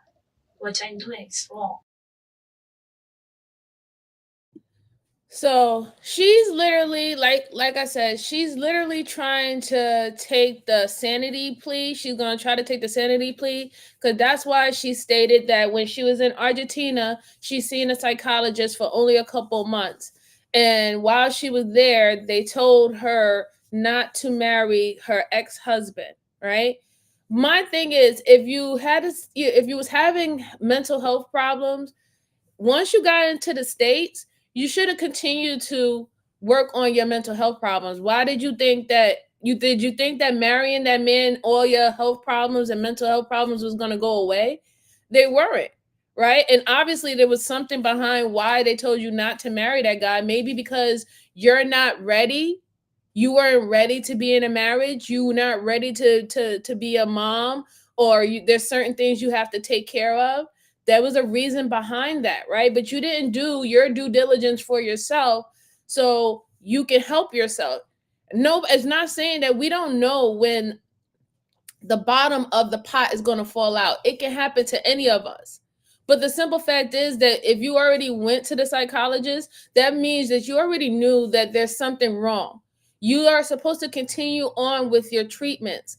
You know, when it comes down to mental health issue, it's a marathon. It's not a race. It's not something like a quick fix. Okay. And even if they give you any form of medication, you still have to do the actual shadow work with that therapy to actually make it sustainable. But I think it's all just a cap out. She said that she was planning this for a very long time. She said she planned this for months, and then she will distract herself with certain things like going to college and stuff like that, and then she'll have it in the back of her head that she still wanted to do this. I just feel like, me personally, she did not want the stress of being a mom anymore. She wanted to be free. She wanted to be the carefree single girl that she was when she was in her early 20s and only had to worry about herself. And that is one of the reasons that led her to do this. Yeah, that's the reason why but it's no excuse. It's no excuse. No matter what, it's no excuse. At the end of the day, you had these children, you brung them in this world, you are responsible for them. Okay? You're responsible for them. And this is why I say have children because you want to. Don't have children because of the situation. Don't have children just because somebody else wants you to have their fucking kids. You have kids because you want to have kids, because you're going to always do right by them, right? Like me, my son, me being a mother to my son is truly a blessing. Okay? I look at him as a blessing that I'm able to even be this young little man's mom. It's a blessing to me. So anytime when I'm tired, anytime I'm working long hours, 12 hours, freaking risking my life and all this stuff like that, and it doesn't matter. This is the job that I asked for. This is ridiculous.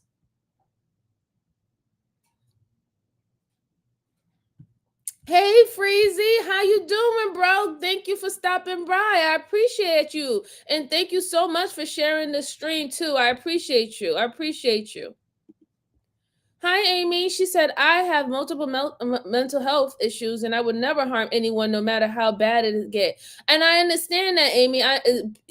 Just to have mental health issues does not necessarily mean that you're always going to be a danger to someone, right? You could just truly be a danger to yourself, right?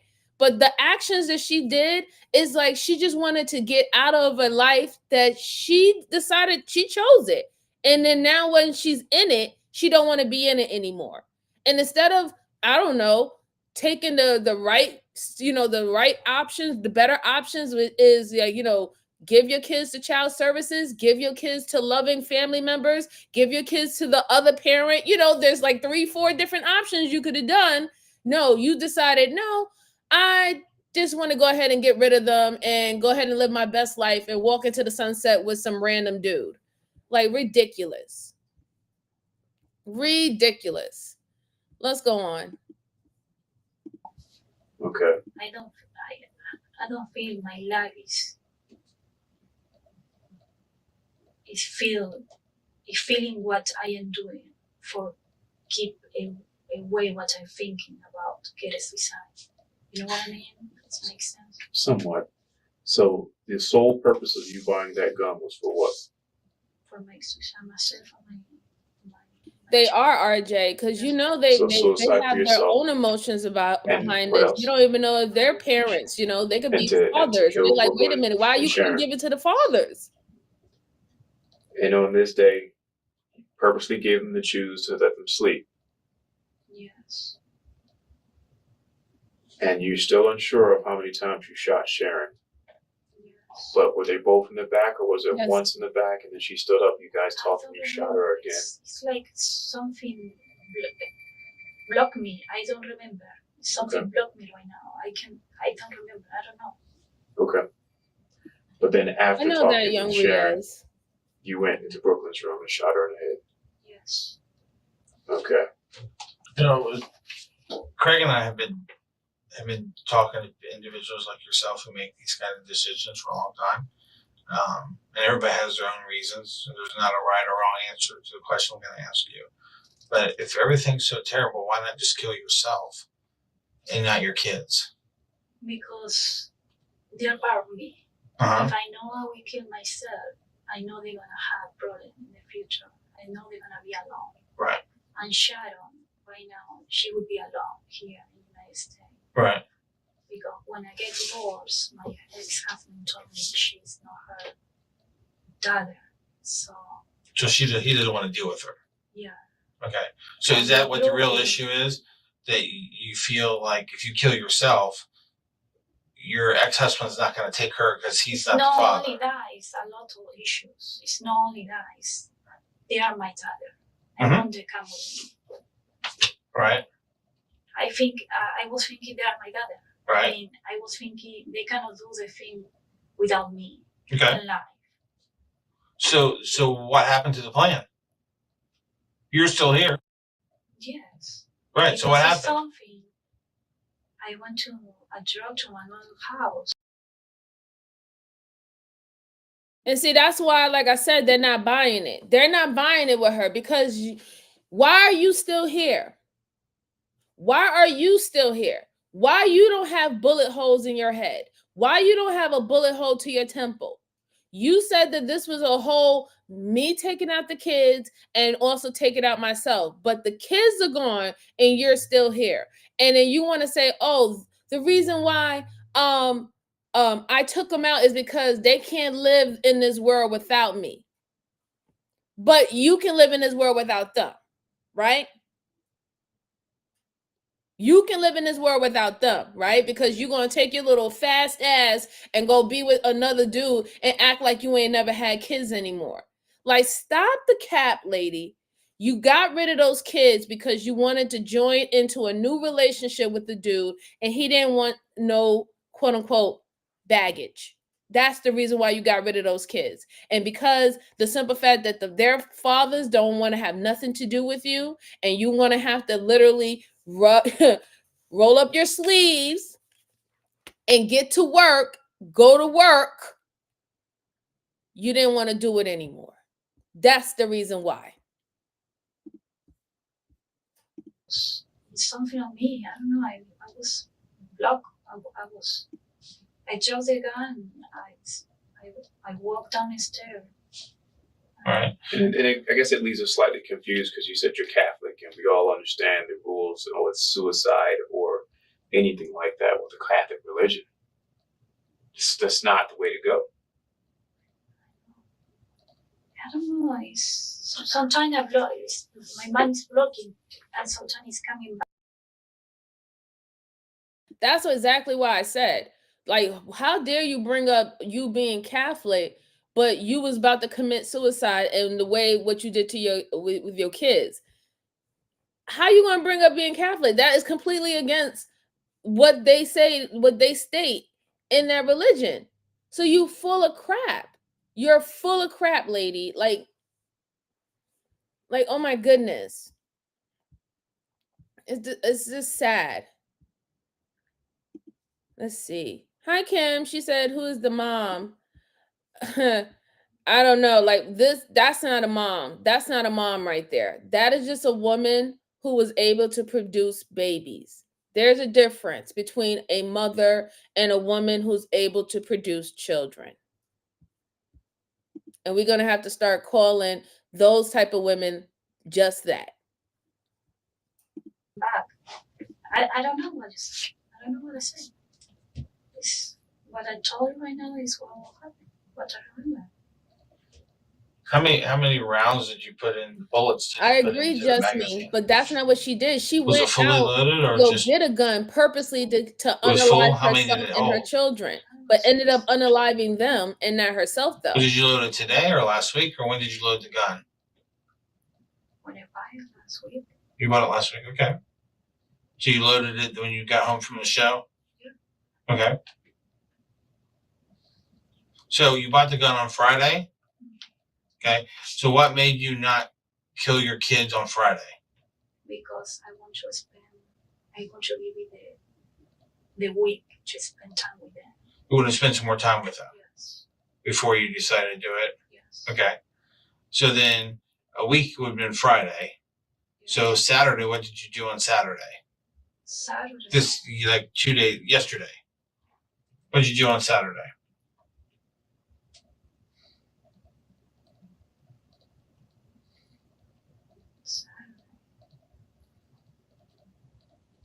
I wasn't home all day. Where were you? We were with the kids. Were you with the kids or? Yeah. Okay, Right. so So what'd y'all you were guys out. do? I took Sharon to the normal activities. She go to ice skating every Saturday. She goes ice skating every Saturday? Okay. Yes, I took her. I bought her ice skating. Hi, Kinley. How are you doing? Thank you for stopping by. I think before do it, I was thinking give them why did it serve. So you're trying to make it like the best week. Okay. I'm glad you didn't do that, young Ray. So all along the way, you're planning on doing You this have today? great things going for Not you, today, I don't know. and you deserve to be here. I was planning to do it Sunday, but today happened. And I so, can't. and that's, No, I guess I that's the haven't. question. Can you please send What that do you one to think? me, please? Kind of teetered you over today to make you do it today. Anything particularly? Something on me. It's something on me that. Now, this thought you've had, it's been for several months. Have you ever thought about killing yourself before this? Yes. How many times? Like when you were a child? Yes. Before Brooklyn. Well. Before Brooklyn was born? How about before Sharon was born? No. Wasn't thinking about killing yourself then? Okay. So it was right before Brooklyn was born? Yeah. Is when you thought about that, and then this idea of killing Brooklyn and Sharon and then yourself, that came when? Mm-hmm. When did that idea come?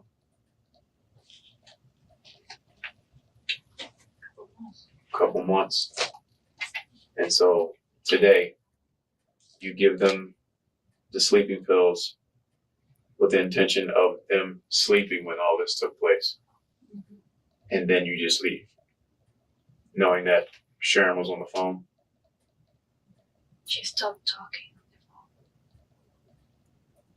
So what do you assume happened when she stopped talking on the phone? I think she died. You assume she died? She died. Not yet. He said yes. No, not yet. Not yet. She said no. But you assumed that she did when you didn't hear her talking anymore, correct?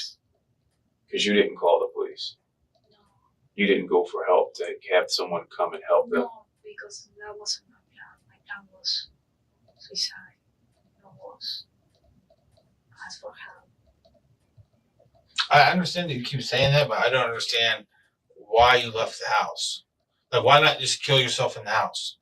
Because I left the house to go to Manuel's house to talk with him before dying. What were you going to tell Manuel?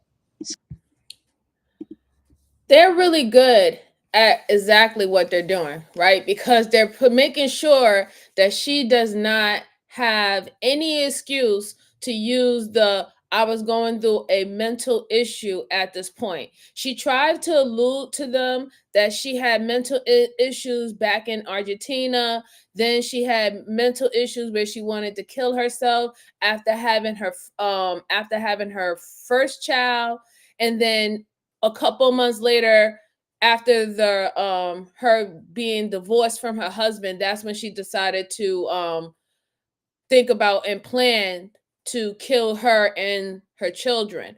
However, they're putting so much holes into her story and her reasoning behind it, because what would make you go ahead and shoot them? You thought that your daughter was dead, but she was on the phone calling 911. But when you didn't hear her anymore, you thought that she was dead. You left the house. You didn't kill yourself. You left the house to go to Manuel's house. Manuel is her lover. Why do you need to go and speak to him about anything if the whole plan was that you was doing a suicide, homicide, killing your kids and killing yourself? You had no intentions on killing yourself. You only had intentions on unaliving your own children. And this is what they're showing. This is what they're showing right now. That you only cared about unaliving them, and you was going to go run over to Manuel's house and everything. And I pray to God, I hope that this dude was not involved in it. And if he was, he needs to go down with you. Yeah, both need to get the death penalty, okay? Because it's funny, the detective specifically asked her, if you bought the gun a week prior, and why on Friday, it was like you had 2 days before you actually did the shooting. Why you didn't do it on Saturday? Why you didn't do it on Sunday? And she was like, I wanted more time with them. What do you mean you want more time with them? You planned on unaliving them. What more time do you need? If you wanted more time with your children, you don't unalive them, right? So that's number one. Then they asked her, what did you do on Saturday? It was a very long pause. She didn't want to tell them that she was at Manuel's house, probably already telling him that, I got the gun, I got the bullets, and I'm gonna do it on Monday. That's what she didn't want to tell him. She didn't want to tell him that she was going over there having sexing it up, or with Manuel on Saturday, letting him know that she's going to do this on Monday. She took a long pause, and then she said, oh, I was home all day. Give me a break, lady. Disgusting. Something between us. All right. But Something he give me in my life, something that I will appreciate. I'm so sorry that You know happened to what's you, in there. Kay. So What's that? it's something between us. Yeah, but it might make a difference in this case. So did you tell him tonight what that was? No, because he wanted to talk with me, and then I said, okay, you don't want to talk with me, call the police because they're looking for me. Right. That's it. So Yeah, it's so unfair. was that always a part of the plan, no matter what day it was you were going to go find Manuel? Or that just became the plan tonight? No, it's to talk with him. No, that was You just thought of that tonight? Okay. and that because was I it. didn't talk with him a couple of days, so I want to talk with him. So did that pop in your head before you pulled the trigger or after? After. So your intentions wasn't to flee and run away. No. It was to talk with him one more time before. But because you couldn't tell him, you couldn't kill yourself. I don't know what happened then. Something on me that blocked me. I don't know what happened. I was on the street thinking. But not thinking. I mean, my mind was blank. I don't know. What do you do like every day? Do you have a job? I quit my job. When did you quit? I don't know, last week. A couple weeks ago? What did you do then? My house all day. But what did you do for work? Yeah, before you quit. What was your job? I was working private nurse assistant. You're a private nurse assistant? Yes. Okay. Like for a company, like a subcontractor, or No, private. No, house. at someone's house? Okay. And a week, I decided to sell my car. I sold my car. I rent the car. So this car you got today is a rental? Yes. Okay. Is there anything going on between you and Brooklyn's father Yes. legally? Legally, he told me he's gonna take Brooklyn to Missouri. To Missouri next week? What, to visit or for good? No, for leave. For good? Why not just let that happen then? Because she's my daughter. And you didn't want that to happen? No, So did you do this because of that? no. I did because all of it's part of my life. It's part of the decision. It was part.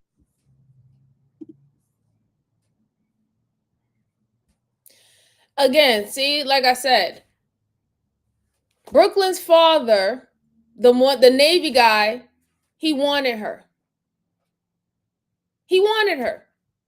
He was going to take her off her hands, and she and Brooklyn could have went and lived with her father. And what did she say? She said, no, because that's my kid.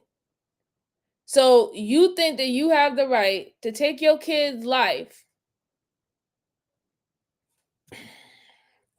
out of spite, out of being pure petty. Pure petty. You quit your job. You said that you quit your job weeks in. You sold your car. You went and got a rental car. She was literally just trying to escape and create a whole new identity. That's what it seems like to me. She's trying to escape and create a whole new identity with that Manuel guy. And she was mad and bitter that Brooklyn's father, because we can't talk about the Argentina one, she wouldn't even mention his name. She act like she doesn't even know who his name is. But Brooklyn's father, the Navy guy, he wanted his daughter.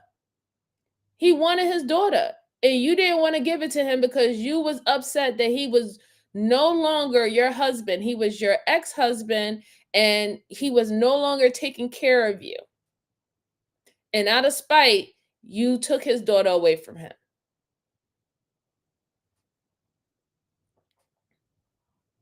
You took his daughter away from him out of spite because he wanted her. He wanted her. That's crazy.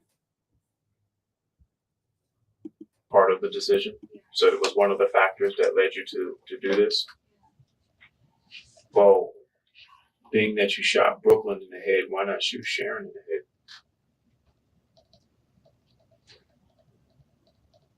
Because she was looking. Her face was. Sharon was looking at you. A mother, a trifling mother who unalived her children to running in the sunset with a Sharon did. boyfriend. Yeah, before shooting her. And I saw her face. I don't shoot her in the head because I was being, I don't know, anxious. Because you understand how final it is to shoot somebody in the head. Yeah. The chances of surviving that is a way thinner than shooting somebody in the back. You understand that? Yeah. I was just curious, just wondering if there was something different between I don't Sharon. know, it's something that, for some reason, I don't shoot her in the head. For some reason. Because before I shoot her, she faced me. Okay. She was in the back, and then her head was like this. She don't look at me, but she moved the face, and she faced me, and I looked her in the face. Okay. Well, you understand that killing your children is wrong. What do you think should happen to a person who does such a thing? I'm sorry? What do you think should happen? What do you think should happen to you? Virginia has a death penalty. Okay. Yes. It does. Okay. So. No, I am guilty.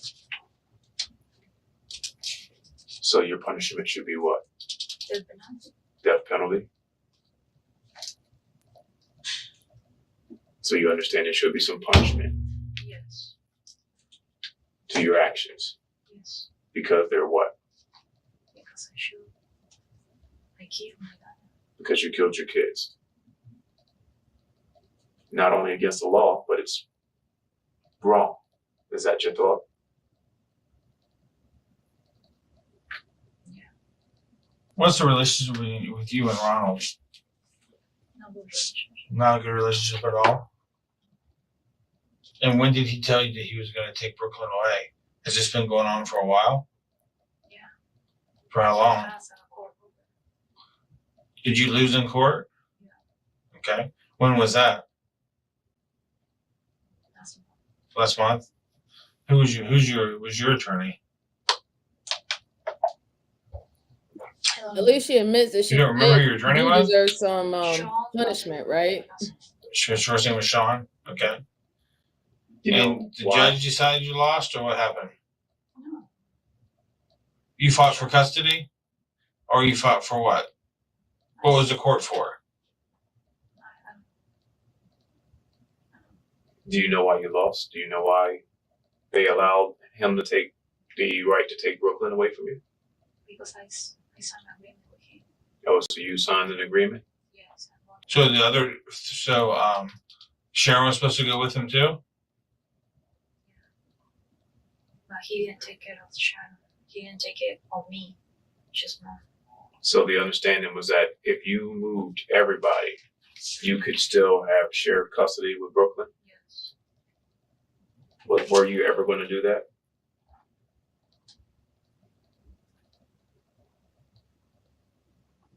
To me, that seems what's really going on here. He was going to take your daughters from you. You didn't like that, and you're pissed about it. You didn't want Brooklyn to go to Missouri, did you? Because the whole problem with this suicide story is you're still freaking alive. Okay, you think that is okay? Well, it's true. You are alive. They're not. So this is even more wicked and crazier than I thought. Not only was her ex-husband going to take his daughter, he was also going to take her other daughter, the oldest one, Sharon, too. That means that while they were married, her ex-husband adopted Sharon. So he was her legal guardian. And when she no longer became fit as a mother to take care of those two kids, he took her to court and he won. That's why she did this. That's exactly why she did this. This is crazy. This is crazy. Not. Some of your plans has a big flaw in it. Yeah, but But what? I'm trying to understand because you're leaving out a lot of blanks. It's not making any sense. okay. So that's what we're trying to figure out what's going on. You seem like you're a very smart, intelligent girl. You have two beautiful daughters, and you say you're not happy with your life. You're a failure in your life. That's so we're just exactly trying to what it figure was, out what Curtis. went wrong here.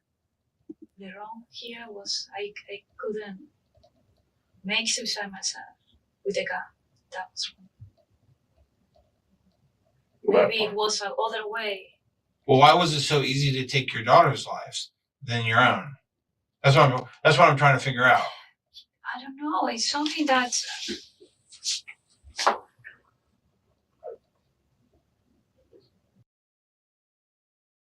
What the hell you mean you don't know? What do you mean you don't know? It was easy to take your daughter's lives because that was the whole intent.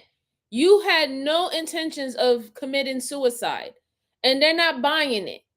Because if they really thought that you was going to commit suicide, you would have done it already. You wouldn't even be sitting here talking to them about this. You didn't take no sleeping pills, no nothing. You didn't do any of that. You literally, after you shot them, you went over to your boyfriend's house. But you want them to believe that you were so miserable, you were so depressed, and that you wanted to kill yourself, and you was mad that your children can't live in this world without you and all this stuff. So we was all just gonna go together. Come to find out, your ex-husband wanted them kids, and he got the approval from the courts to take care of those kids, and you couldn't accept it because he wouldn't take care of you. Also, you didn't want it. You didn't like that. You couldn't use them as a bargaining tool anymore. It was all or nothing. You have to take me and the kids, or you don't get the kids at all. That's crazy wicked. Crazy wicked. Yes, Omni. You know you're gonna have to have the couple of people who's gonna come in there, and they're gonna, instead of talking about this killer mom killing her kids, they're gonna talk about her boobs. It happens. But good to see you, bro. Good to see you. Good to see you. Yeah, she's pure evil, man. Like, she's evil. She doesn't even care at all. She doesn't care at all. She only care about herself. She only wanted to be free. Then she was spiteful because those kids could have been taken care of by the father. Like, just think about that, right? Like, her ex-husband she only has one child with her ex-husband, and that was the 5-year-old. That's Brooklyn. He had legal custody of both of her kids, Sharon and Brooklyn. Sharon is not his daughter, but he raised her, and he legally adopted her. That's why he went to the court to fight for both of them. And you didn't want to give him up. You didn't want to give him up because you thought that if he's going to take the kids, he has to take you too. Y'all all got to be taken care of him. But you was divorced from him, man. He divorced you almost, a year and 6 months ago. So y'all went into the courts, and he was like, hey, you quit your job. He's like, you quit your job. You're not making enough. The kids need to come with me. That is the smart and the natural thing to do. The kids go with the parents who can take care of them. Not just go with the parent because you're just the mom. No, that's not how it goes. The kids should always go with the parent who can take care of them or provide more for them. And that doesn't mean that it's a slight on the other parent, because you still could be a great parent, but you might not be able to give as much as the other one, especially if y'all no longer in a relationship or if y'all no longer married, right? There is a difference when you combine incomes and how people's incomes look separate. That's not a slight against you as being a parent, but if you care about your kids, make sure your kids go to the best person who can take care of your kids. That's just what it is. I don't understand this ego thing, right?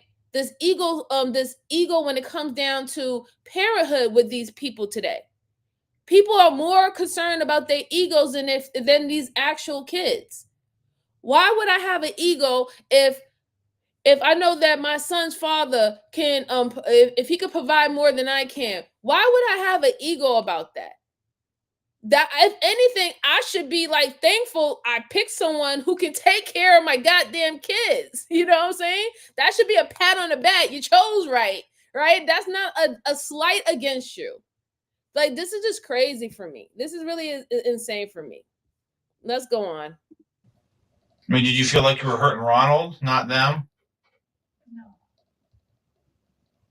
Because he can't take Brooklyn now to Missouri. And that's what you wanted, isn't it? Not for her not to go? No, that wasn't. Well, Veronica, you got to kind of understand Detective Needle's thought process. We understand that you have two daughters, all right? We understand there's Brooklyn, and Ronald's her dad, and you're not well with him, but you're at least well enough with him that you can say his name. Sharon's father, you're apparently not so well with him that you won't even mention his name. So there is some deep resentment for the past fathers of your children. And we're trying to understand if that's a true correlation on why this took place, because your anger is not towards Brooklyn or Sharon, but it's towards Ronald and whoever Sharon's father is. Does that make sense at all?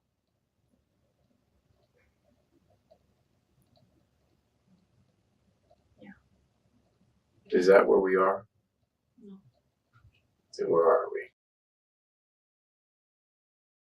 No, she's not only just mad at those men from the past relationship. I'm gonna go off of what Rebecca says. She was jealous of those girls. She was jealous of those girls. She was jealous at the simple fact that those men wanted to take care of them. She was jealous of the simple fact that those girls still had a bright future. This is what she thought. She thought so hopeless that she's done. Nobody wants her and blah, blah, blah. That she's looking at these young girls saying that they still have their whole life ahead of her. And she can't do what they do anymore. Her time is past. And they got a whole bright future ahead of them. This is really sad, man. Like, oh my God. I can't believe this lady. I really can't believe this lady. And she's sitting there acting all quiet and timid. Like, no, nobody feels sorry for you. You are not a victim. Your daughters are. Because we are left in a true conundrum that we can't understand. Is that you plan such a elaborate plan to kill your daughters and yourself. So much so, you purchased a gun. You put them in a position so they would not fight you by giving them chewable sleep aids to keep them subdued. Who's her father? So you can achieve the act. And in doing so, you shoot your daughter. She reacts. You don't finish. You go to your 5-year-old, you shoot her in the head. So you assume that it was done. Yes. But you told me she's in the hospital. She's in the Yeah, hospital. she's still in the hospital. She's hanging on. Now, that could change. It could have changed since we've been here. But as of when we walked in this door with you, she was still alive. Have you ever told them that you were going to do this to them before? No. Have you ever told Sharon? No, but I don't know. One day she told me, "Mom, you are going to kill us." One day she told you, Mom, you're going to kill us. Yes. Well, why would she say such a thing? Does she know you bought a gun? Yeah, why would she just randomly say that? And then she was. When I gave the gun to switch to eat, she was praying. You lost me. I didn't understand what you just said. Before the dinner,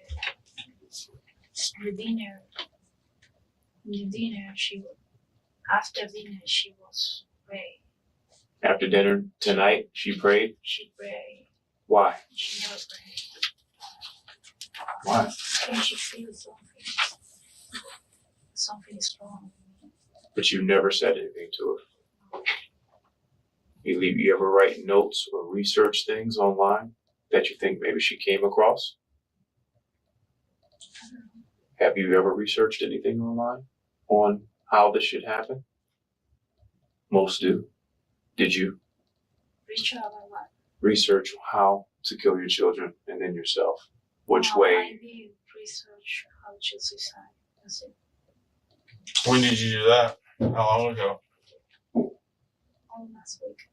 All last weekend? On your computer? Yeah. On your phone?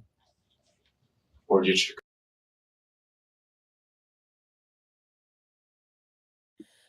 Hey, C. Jackson. This is Veronica Youngblood. We're covering her confession of her killing her children, and she did it in spite because the relationships that she had with their fathers didn't turn out the way that she wanted to, right? And she got into a new relationship with a guy, and she didn't want to, quote unquote, bring baggage. So she said that she was trying to commit suicide as well as kill her kids. But in fact, all she actually did was shoot her children, and then she ran over to her boyfriend's house right afterwards. That's who she is. That's who that is.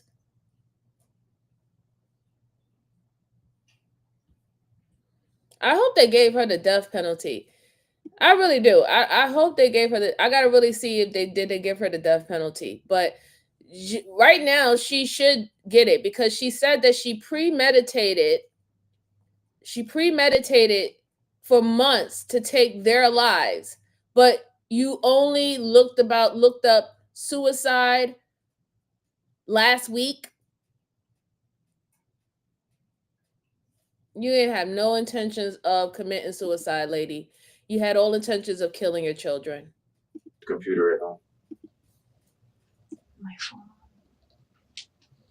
So all of this has been pretty much since you lost the court case Work. with Ronald. You said you lost it like last month. Then after that, you started researching suicide. You purchased a firearm. And you have not seen a doctor for any ailments or anything? No drugs, no alcohol. I talked with one of my friends about this. Which friend is that? A friend I have. I showed the guy. He's gonna watch you? What do you mean? He's gonna take care every day of me.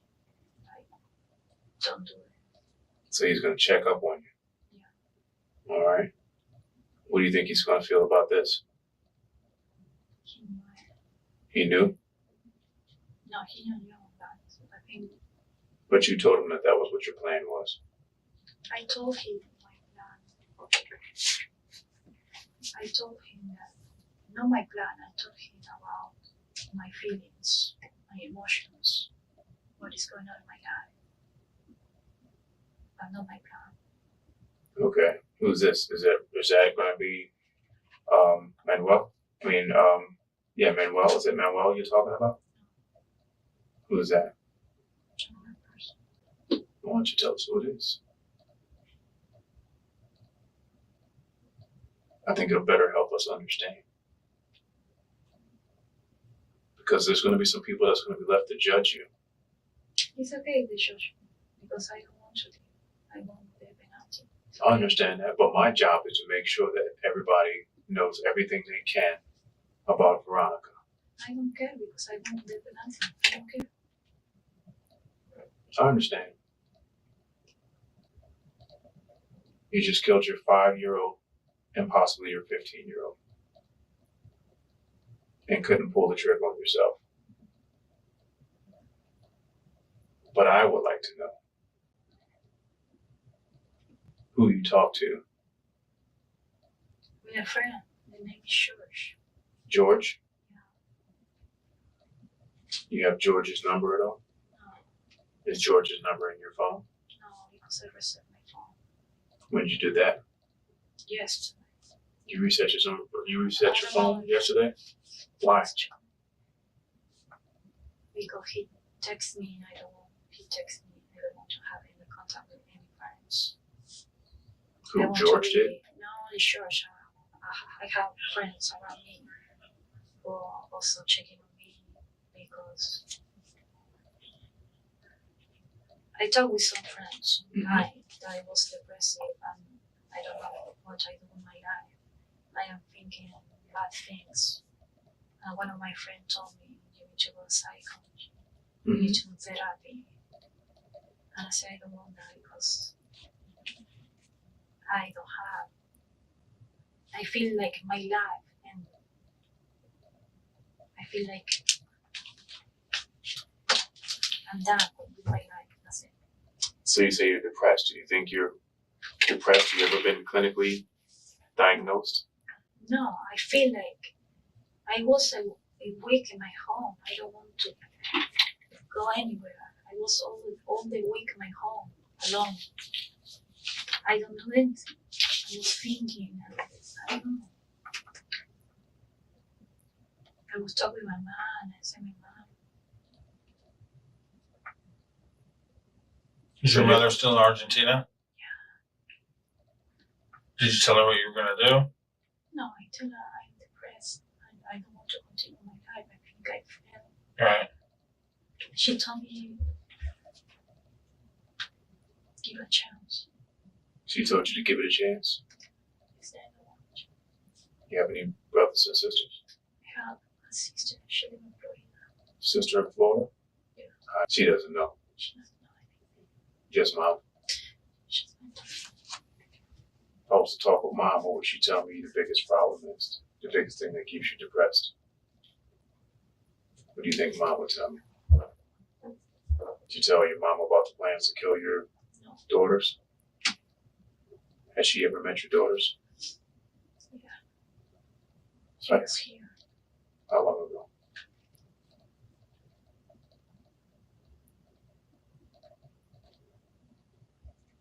June. June? How do you think your mom will feel about this? Bad?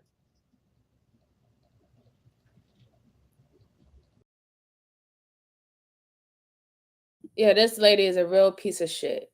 She's a real piece of shit. She had so many opportunities to give those kids over.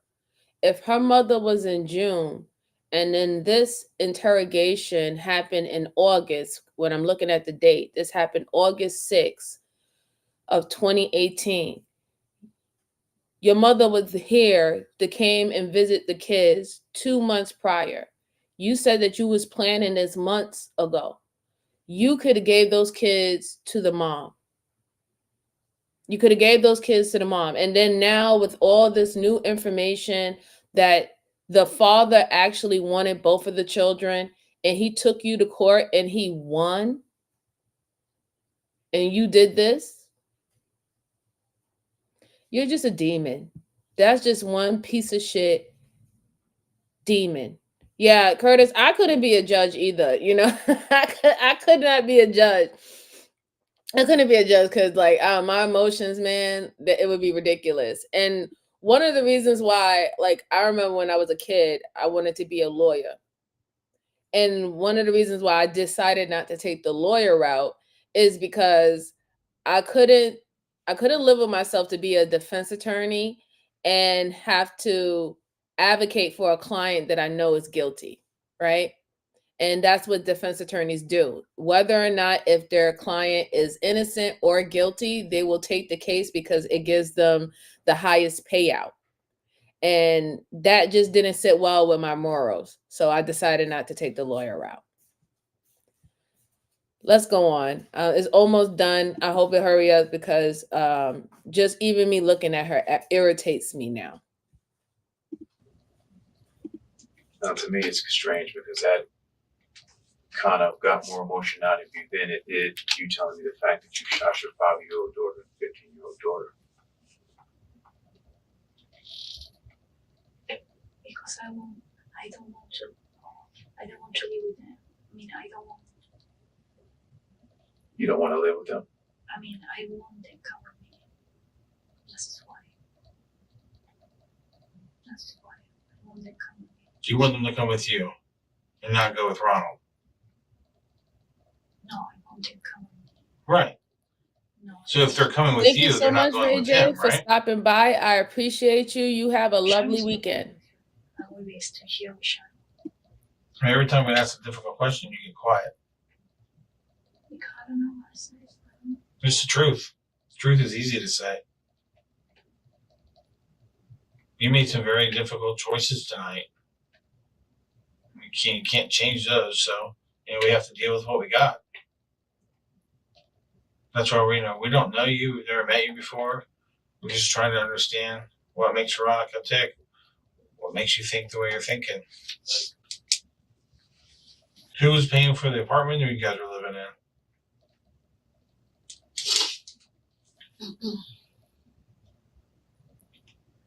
My job.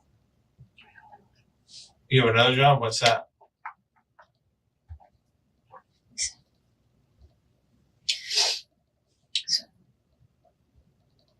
Silver Spring. Silver Springs? What is it?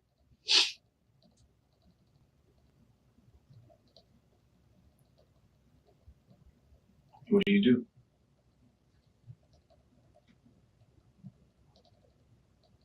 Veronica. Nurse assistant. I'm sorry? It's a clinic. It's a clinic? So your job in Silver Springs, a clinic place for your apartment? And what do you do at this clinic?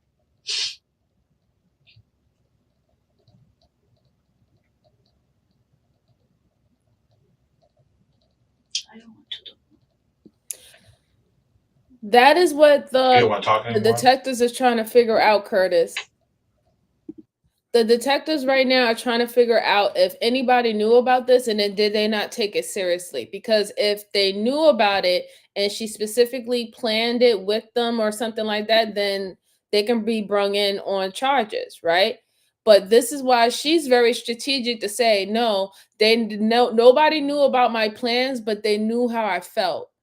Well, ma'am, what did you express to them how you felt? Did you express to them that you was depressed? Did you express to them that you didn't want to do it anymore? Did you express to them that you was angry that the father wanted their kids and he won in court, right? Or did you express to them that you feel like your kids shouldn't live anymore?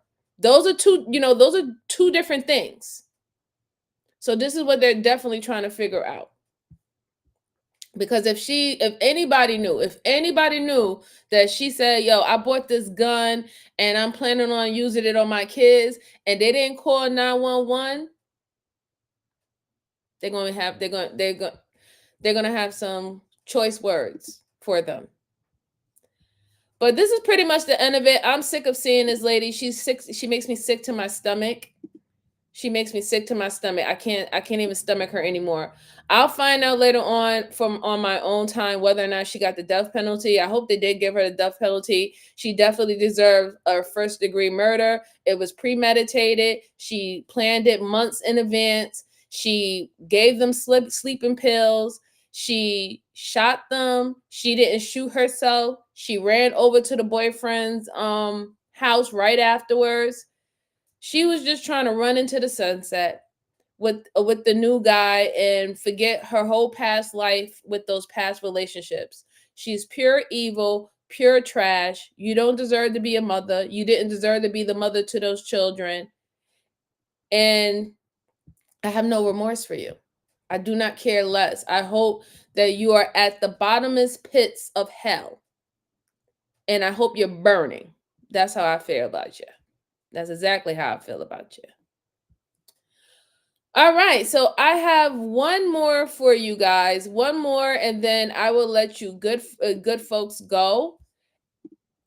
And hopefully this one is not as morbid as that one was, because that one really hurt my feelings. I'll just say that. That really hurt my feelings. I don't feel really well about that one. But let's go on. And anybody who's still rocking with me, just make sure that you hit the like button, comment, subscribe, share out to friends who like these type of cases, and let's go on.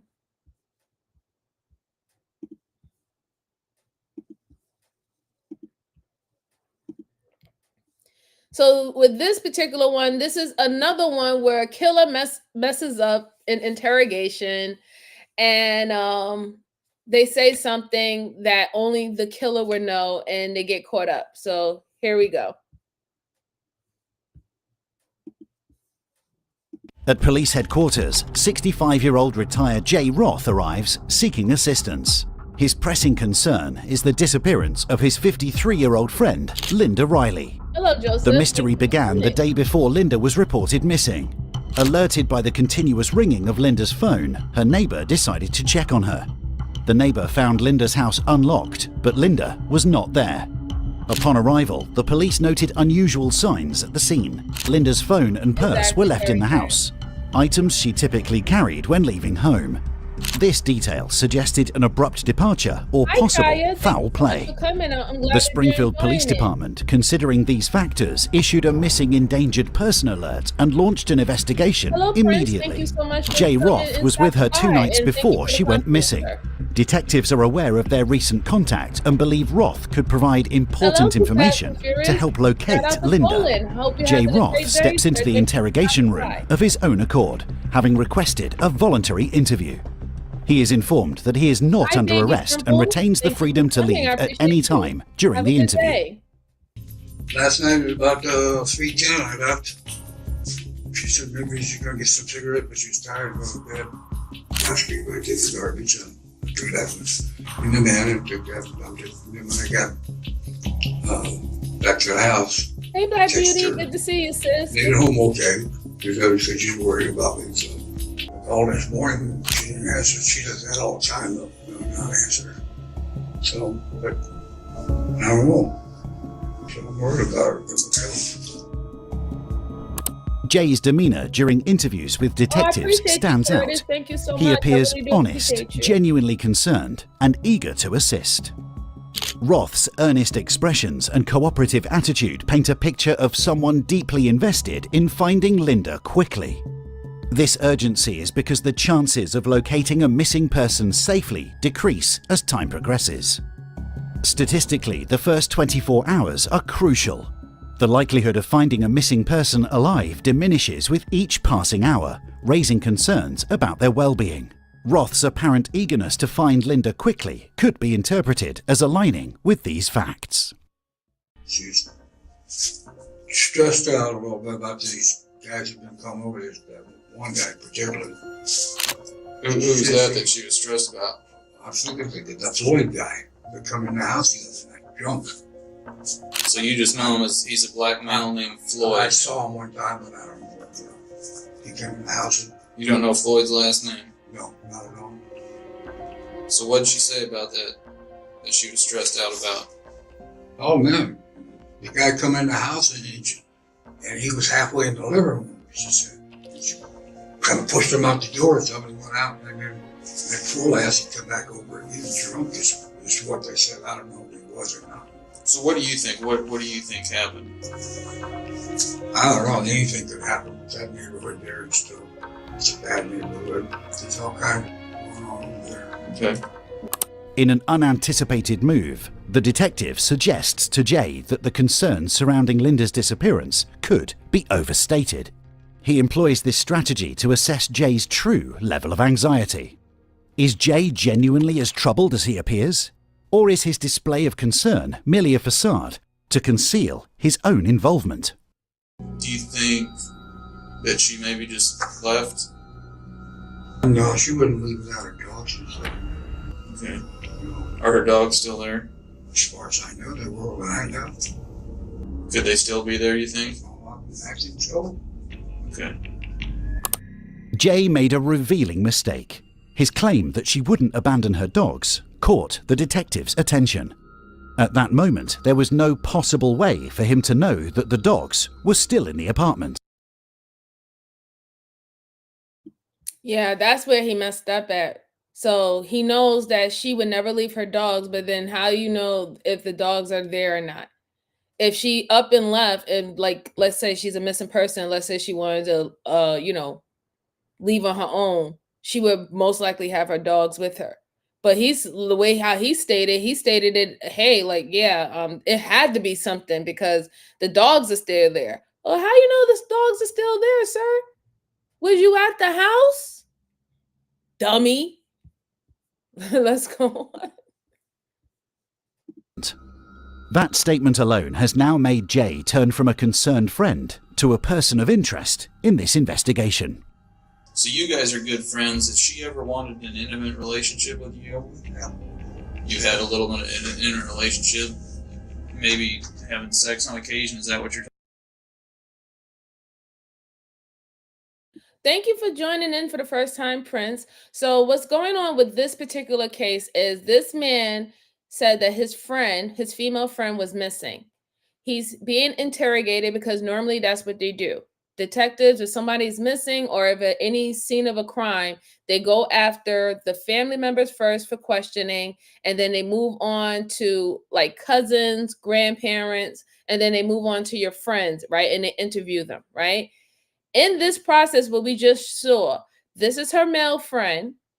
He's supposed to be this concerned male friend. However, he made a mistake. He made a mistake and said that the dogs are still there.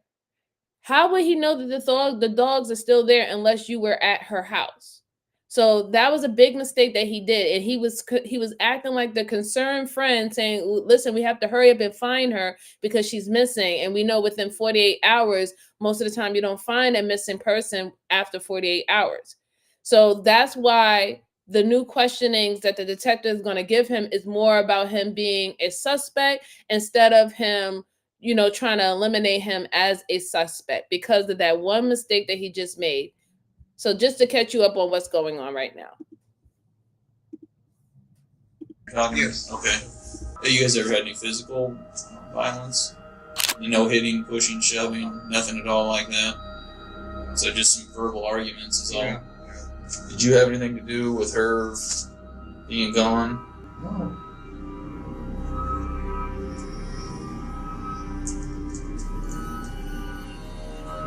So when no. I can have you hang tight for me for just a second. Step out and I'll be right back, okay? Thank you, sir. That was so not convincing. That was not convincing at all. A day later, Linda Riley remains missing, and the likelihood of finding her alive is diminishing rapidly. Then, unexpectedly, Jay shows up again at police headquarters, bringing new information to the table. There are a couple, three things actually. Her ex, he beat her, pulled her hair. She come down to the house one morning after he'd be sitting on her and tried to shoot her up and missed and threw her in the spot. So, and she always had bruises on her arm when he grabbed her. So one time, she had this guy named Roger was there, and he stayed about a week or so. But the police came to the door and he was hid in the bathroom because he was wanted, they said. I don't know his last name or anything else. I told her, you got too many weirdos coming over and stuff like that. I'm just putting things out there as possibilities. I was thinking. At this stage, the detective is becoming increasingly skeptical of Jay's narrative. He's constructing a story with several possible suspects, which appears to be a strategic attempt to steer any suspicion away from himself. You asked about it. Absolutely. So, like, when they asked you questions and stuff like that, and if you was just a friend trying to, let them know, hey, I saw something, or when I was there, this happened, you don't go as hard as how he's doing. He willingly came back to the police station and started giving them more details about these supposed 3 men that this lady was dealing with. And supposedly he was fearful of these guys, or she was fearful of these guys, but yet there is no report or a police report stating that she had an altercation with these individuals. So he's, in a way, like I said, is a misdirect, right? He's trying to make sure that they go and look at all these other leads that he's given them, so they won't look into where were you? When was the last time you was at her house? When was the last time did you see her alive? Did you get any arguments with her? Do you have fights with her? Was you in a sexual relationship with her? He don't want to answer those questions. That's why he's saying, oh, well, she was dealing with this guy and that guy, and then I've seen that this guy roughed her up a little bit. And yes, that's going to raise red flags to the detectives, because they're now seeing that you're strategically trying to put them on another route instead of allowing them to go through the whole process and eliminate you naturally from being a suspect. But let's go on. I ever hit her or she hit me? I haven't. But there was one occasion when I was I took her over to see this guy she wanted to see. We dropped her off, but he wasn't home. They're saying, what are you doing? I said, I'm going to take you home. I don't want to go home. I said, well, I'm not going to let you out here. I want out. Like, don't jump out here. Let me take you home. And she reached over to grab the horn in my hand. I went up like this, and it went in her mouth. She thought it was accident completely.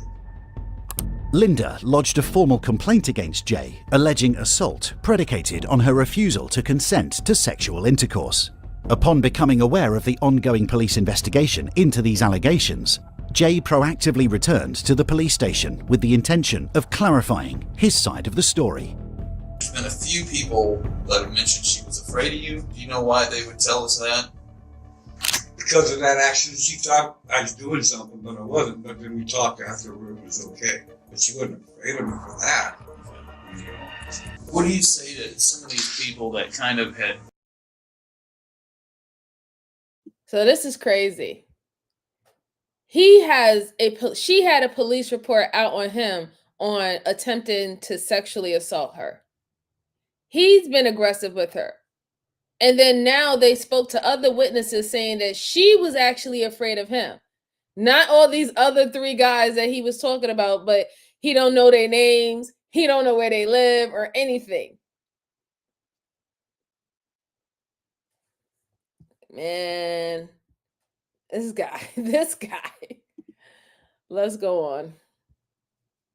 Have said that she's scared of you, that you've been violent with her. I haven't been violent with her. I don't know where that comes from. You don't know why those people would say that? Because the biggest hang up today, because we've talked to so many people, and nobody, there's no trace of her or anything after you leave the house, a little after 3. How do we, where do we go from there? Hold on. So you was the last person to see her alive, or or to be around her? My God, that's not funny. But are you serious, sir? You're the last person that anybody saw her alive or saw her communicating with, and you don't know where the hell she went?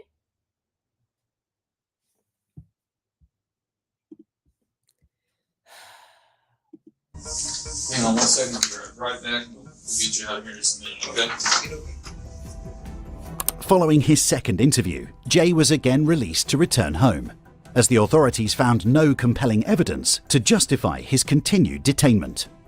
Although Jay may perceive his repeated release as a sign of the detectives' belief of his innocence, the truth is that their suspicion towards him is actually increasing. 3 days later, Jay Roth was called in again to the police station to undergo a polygraph test.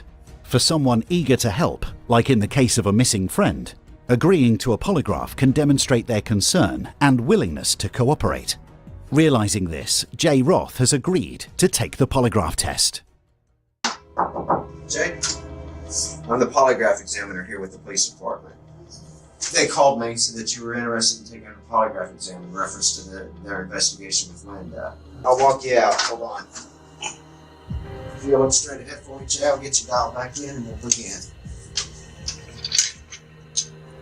Are you physically responsible for Linda Riley's disappearance from her residence on February 27th, 2012?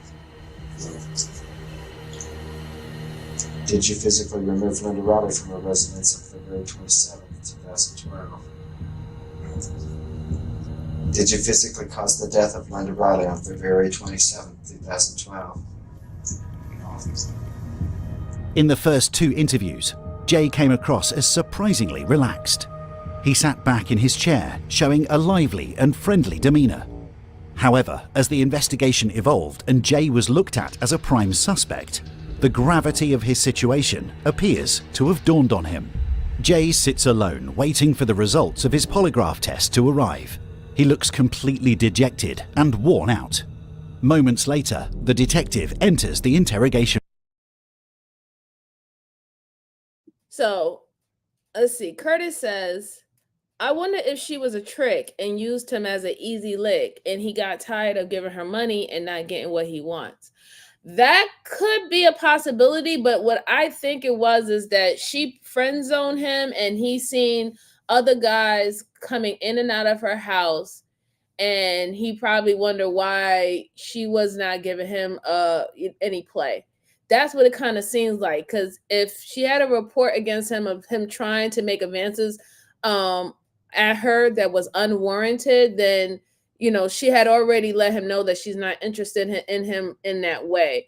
But he kept on mentioning these other guys, these other dudes and stuff like that. So that's what I'm leading on. I'm leading on as a guy who got friend zoned and he did not accept that, especially if he sees numerous of other guys having access to her in that way. That's what I think that was.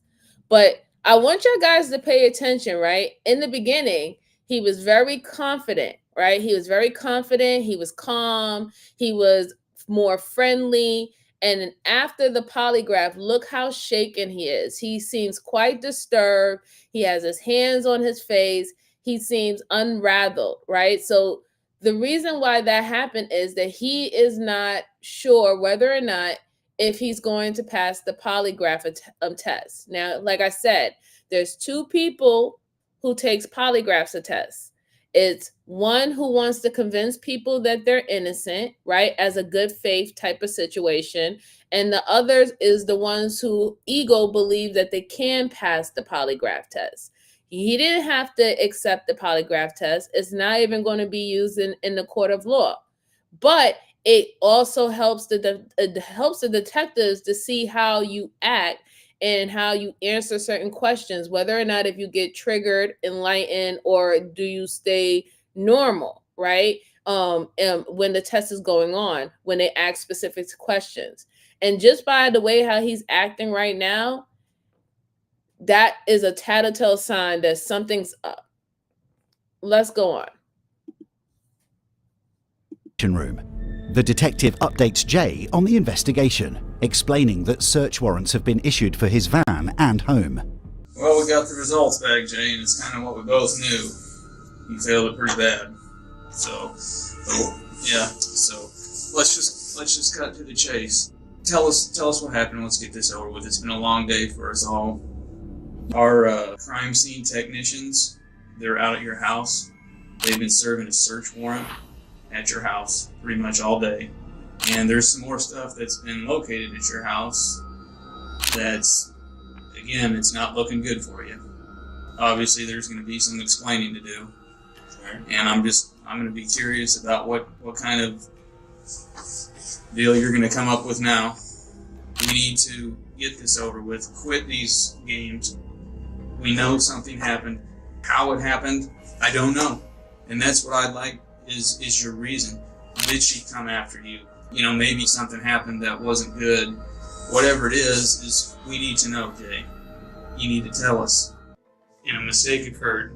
We all make them. Yeah. Okay? And that's all that it was, Jay. That's all that it was. It was a simple mistake. One. Remember what I guys told you about the tactic from the detectives? That's the ego up. You can look it up yourself. It's called ego up tactic. That's when they start to say, you're not a bad guy. We all made mistakes. You know, just tell me what happened. Listen, you didn't mean for none of this to happen. That is to make the person feel calm, especially if they're narcissists or they're on that type of spectrum. Yeah, I'm not a bad person. It wasn't all my fault. That person also has to be held accountable for the things that I did to them. And it works like a charm every single time. That, you know, let's just deal with, okay? I know you did not go over there with the intent. It was a mistake. It was a freak occurrence, okay? That's what it was. It's just a freak occurrence. I know that's what it was. It just was a freak thing, wasn't it? Yeah. You know. Even after the confession, there's a concern that Jay would change his mind in the future and claim that this was a false confession made under duress. Therefore, the detectives need Jay to lead them to the body, providing physical evidence that the murder did, in fact, take place. We were talking on the couch and stuff. Getting along just fine, you know. And we were talking about her getting out of there, like I said. And I don't know.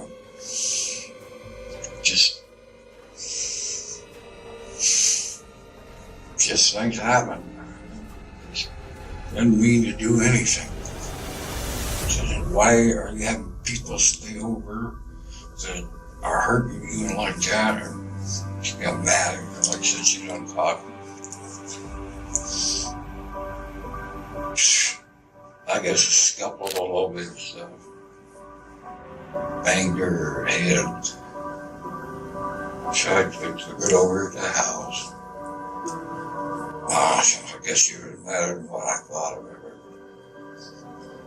And she went and just smacked me. I said, you don't need to be doing that stuff like that. She started to holler at me. And I smacked her and she fell and hit her head. I guess she didn't come around. This hurts me so much, man. No, it does. No, it does. We're really truly trying to do it. I know.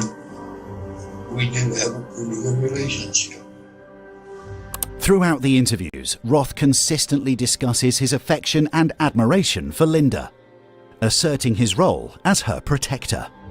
However, an underlying theme of control and coercive behavior becomes evident. In the aftermath of Linda's death, Roth's actions further complicate the narrative. Where'd you take her, Jay? That last place we went, Aldridge. Aldridge.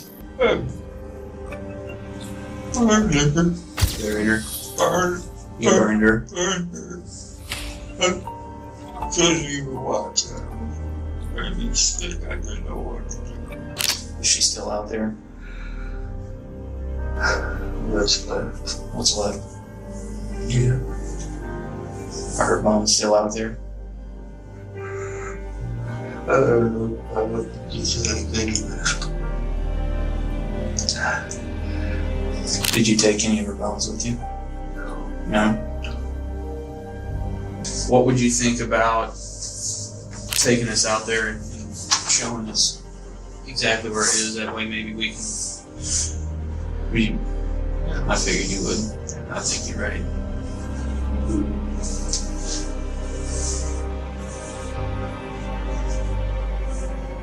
I didn't need it or I cared more than what I really did. How about I get you some water? I'll get you a cup of water real quick. I'll take a quick run.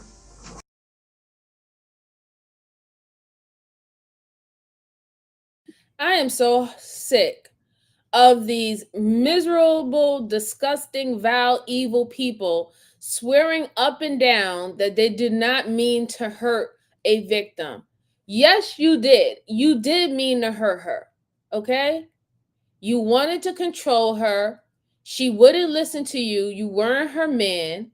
You started tasking her around. She smacked you to get off of her. You smacked her down and you made her bump her head or you banged her head. She was unconscious. And instead of you being her quote unquote protector and you love her so much and you didn't mean to do it, what did you do? You decide to take her unconscious to a place where nobody is at, is nothing but swampland and marsh, and you burn her. How is that I love her so much, but you burn her body? Just think about that. You didn't even want her family to lay her to rest. You didn't even take her to the hospital to see if she was just unconscious. You did nothing that would read as a protector or a defender. You did something of someone who is controlling. And if I can't have her, nobody else can. Not even her family members can have her remains. I'm sick and tired of these vicious, evil people want to talk about, I mean it, I didn't do it on purpose. I loved her. I swear I did. You don't do that to somebody that you love. I don't know what planet that you're on. Come off Venus, come off Mars. I don't know. But that's not acts of love at all. I'll get you some water. On March 4th, 2012, a week following Linda Riley's disappearance, Jay Roth led the police to the site where he incinerated her remains. Roth faced charges of felonious restraint, kidnapping, and second-degree murder. The second-degree murder charge was due to the lack of premeditation, not meeting the criteria for first-degree murder. During sentencing, Roth's attorney argued that a maximum penalty of only 10 years should apply, because of his client's age and ill health, but the circuit court judge firmly disagreed, saying Roth was a danger to women and children. In July 2013, Roth was sentenced to life imprisonment in Missouri, which means 30 years. He must serve 40% of that sentence, making him 78 before he is eligible for parole. This is 54-year-old Margie Bradley. Margie is Yeah, that was very disturbing for me because I'm glad he got life in prison. There was no acts of I love you and everything. This was a controlling man who was upset that he could not tell this woman what to do, be with this woman, or anything of that sort, right? He was just controlling, and he got carried away, and out of fear and out of he didn't want nobody to have her, he burnt this woman's body. Quite disturbing. It's disgusting. I'm kind of ashamed that the defense attorney really tried to plead that out to 10 years. Like, you got to be freaking kidding me. 10 years? Like, you really tried it. Like, you really, really, really, really tried it. Yes, it wasn't first degree because it's like stated before, it happened at her house, and when he first initially knocked her down, he took her to his house, and then he banged her head after she came aware, and she was upset. And that's when it proceeded to him taking her body to burn her at that place. But golly, these cases today, guys, they were hard pills to swallow, very hard pills to swallow, especially that interrogation of the Veronica Youngblood and what she did to her children and how she tried to play it off and talking all light and quiet and meek, and then try to make it seem like she was going through some psychiatric episode. Like, that really disturbed me the most. That really did disturb me the most out of all of the cases that we went over today. But I want to say, everyone, thank y'all so much for rocking out with me for as long as you did. I truly appreciate it, because I know it's Friday and I want everybody to go out and have a great Friday and, and enjoy themselves, and please be safe. But until the next one, thank you again. Please like on your way out, comment, subscribe, and share with any friends who are interested in these type of cases. And I will try to come back with another one. If not tomorrow, I'll definitely try to come back on Sunday with some more cases for you guys. But I do appreciate y'all nonetheless, as always, as always, as always. Let's see. Matthew. Hi, Matthew. He said they're both working together. I think they're both working together. They're fooling me. What? Okay. Don't worry, RJ. I'm actually about to head out right now. Let's see. As part of the little cold click, whatever you want to call it, with Little Witchcraft. Oh, okay. Okay. I hope everything works out. Okay.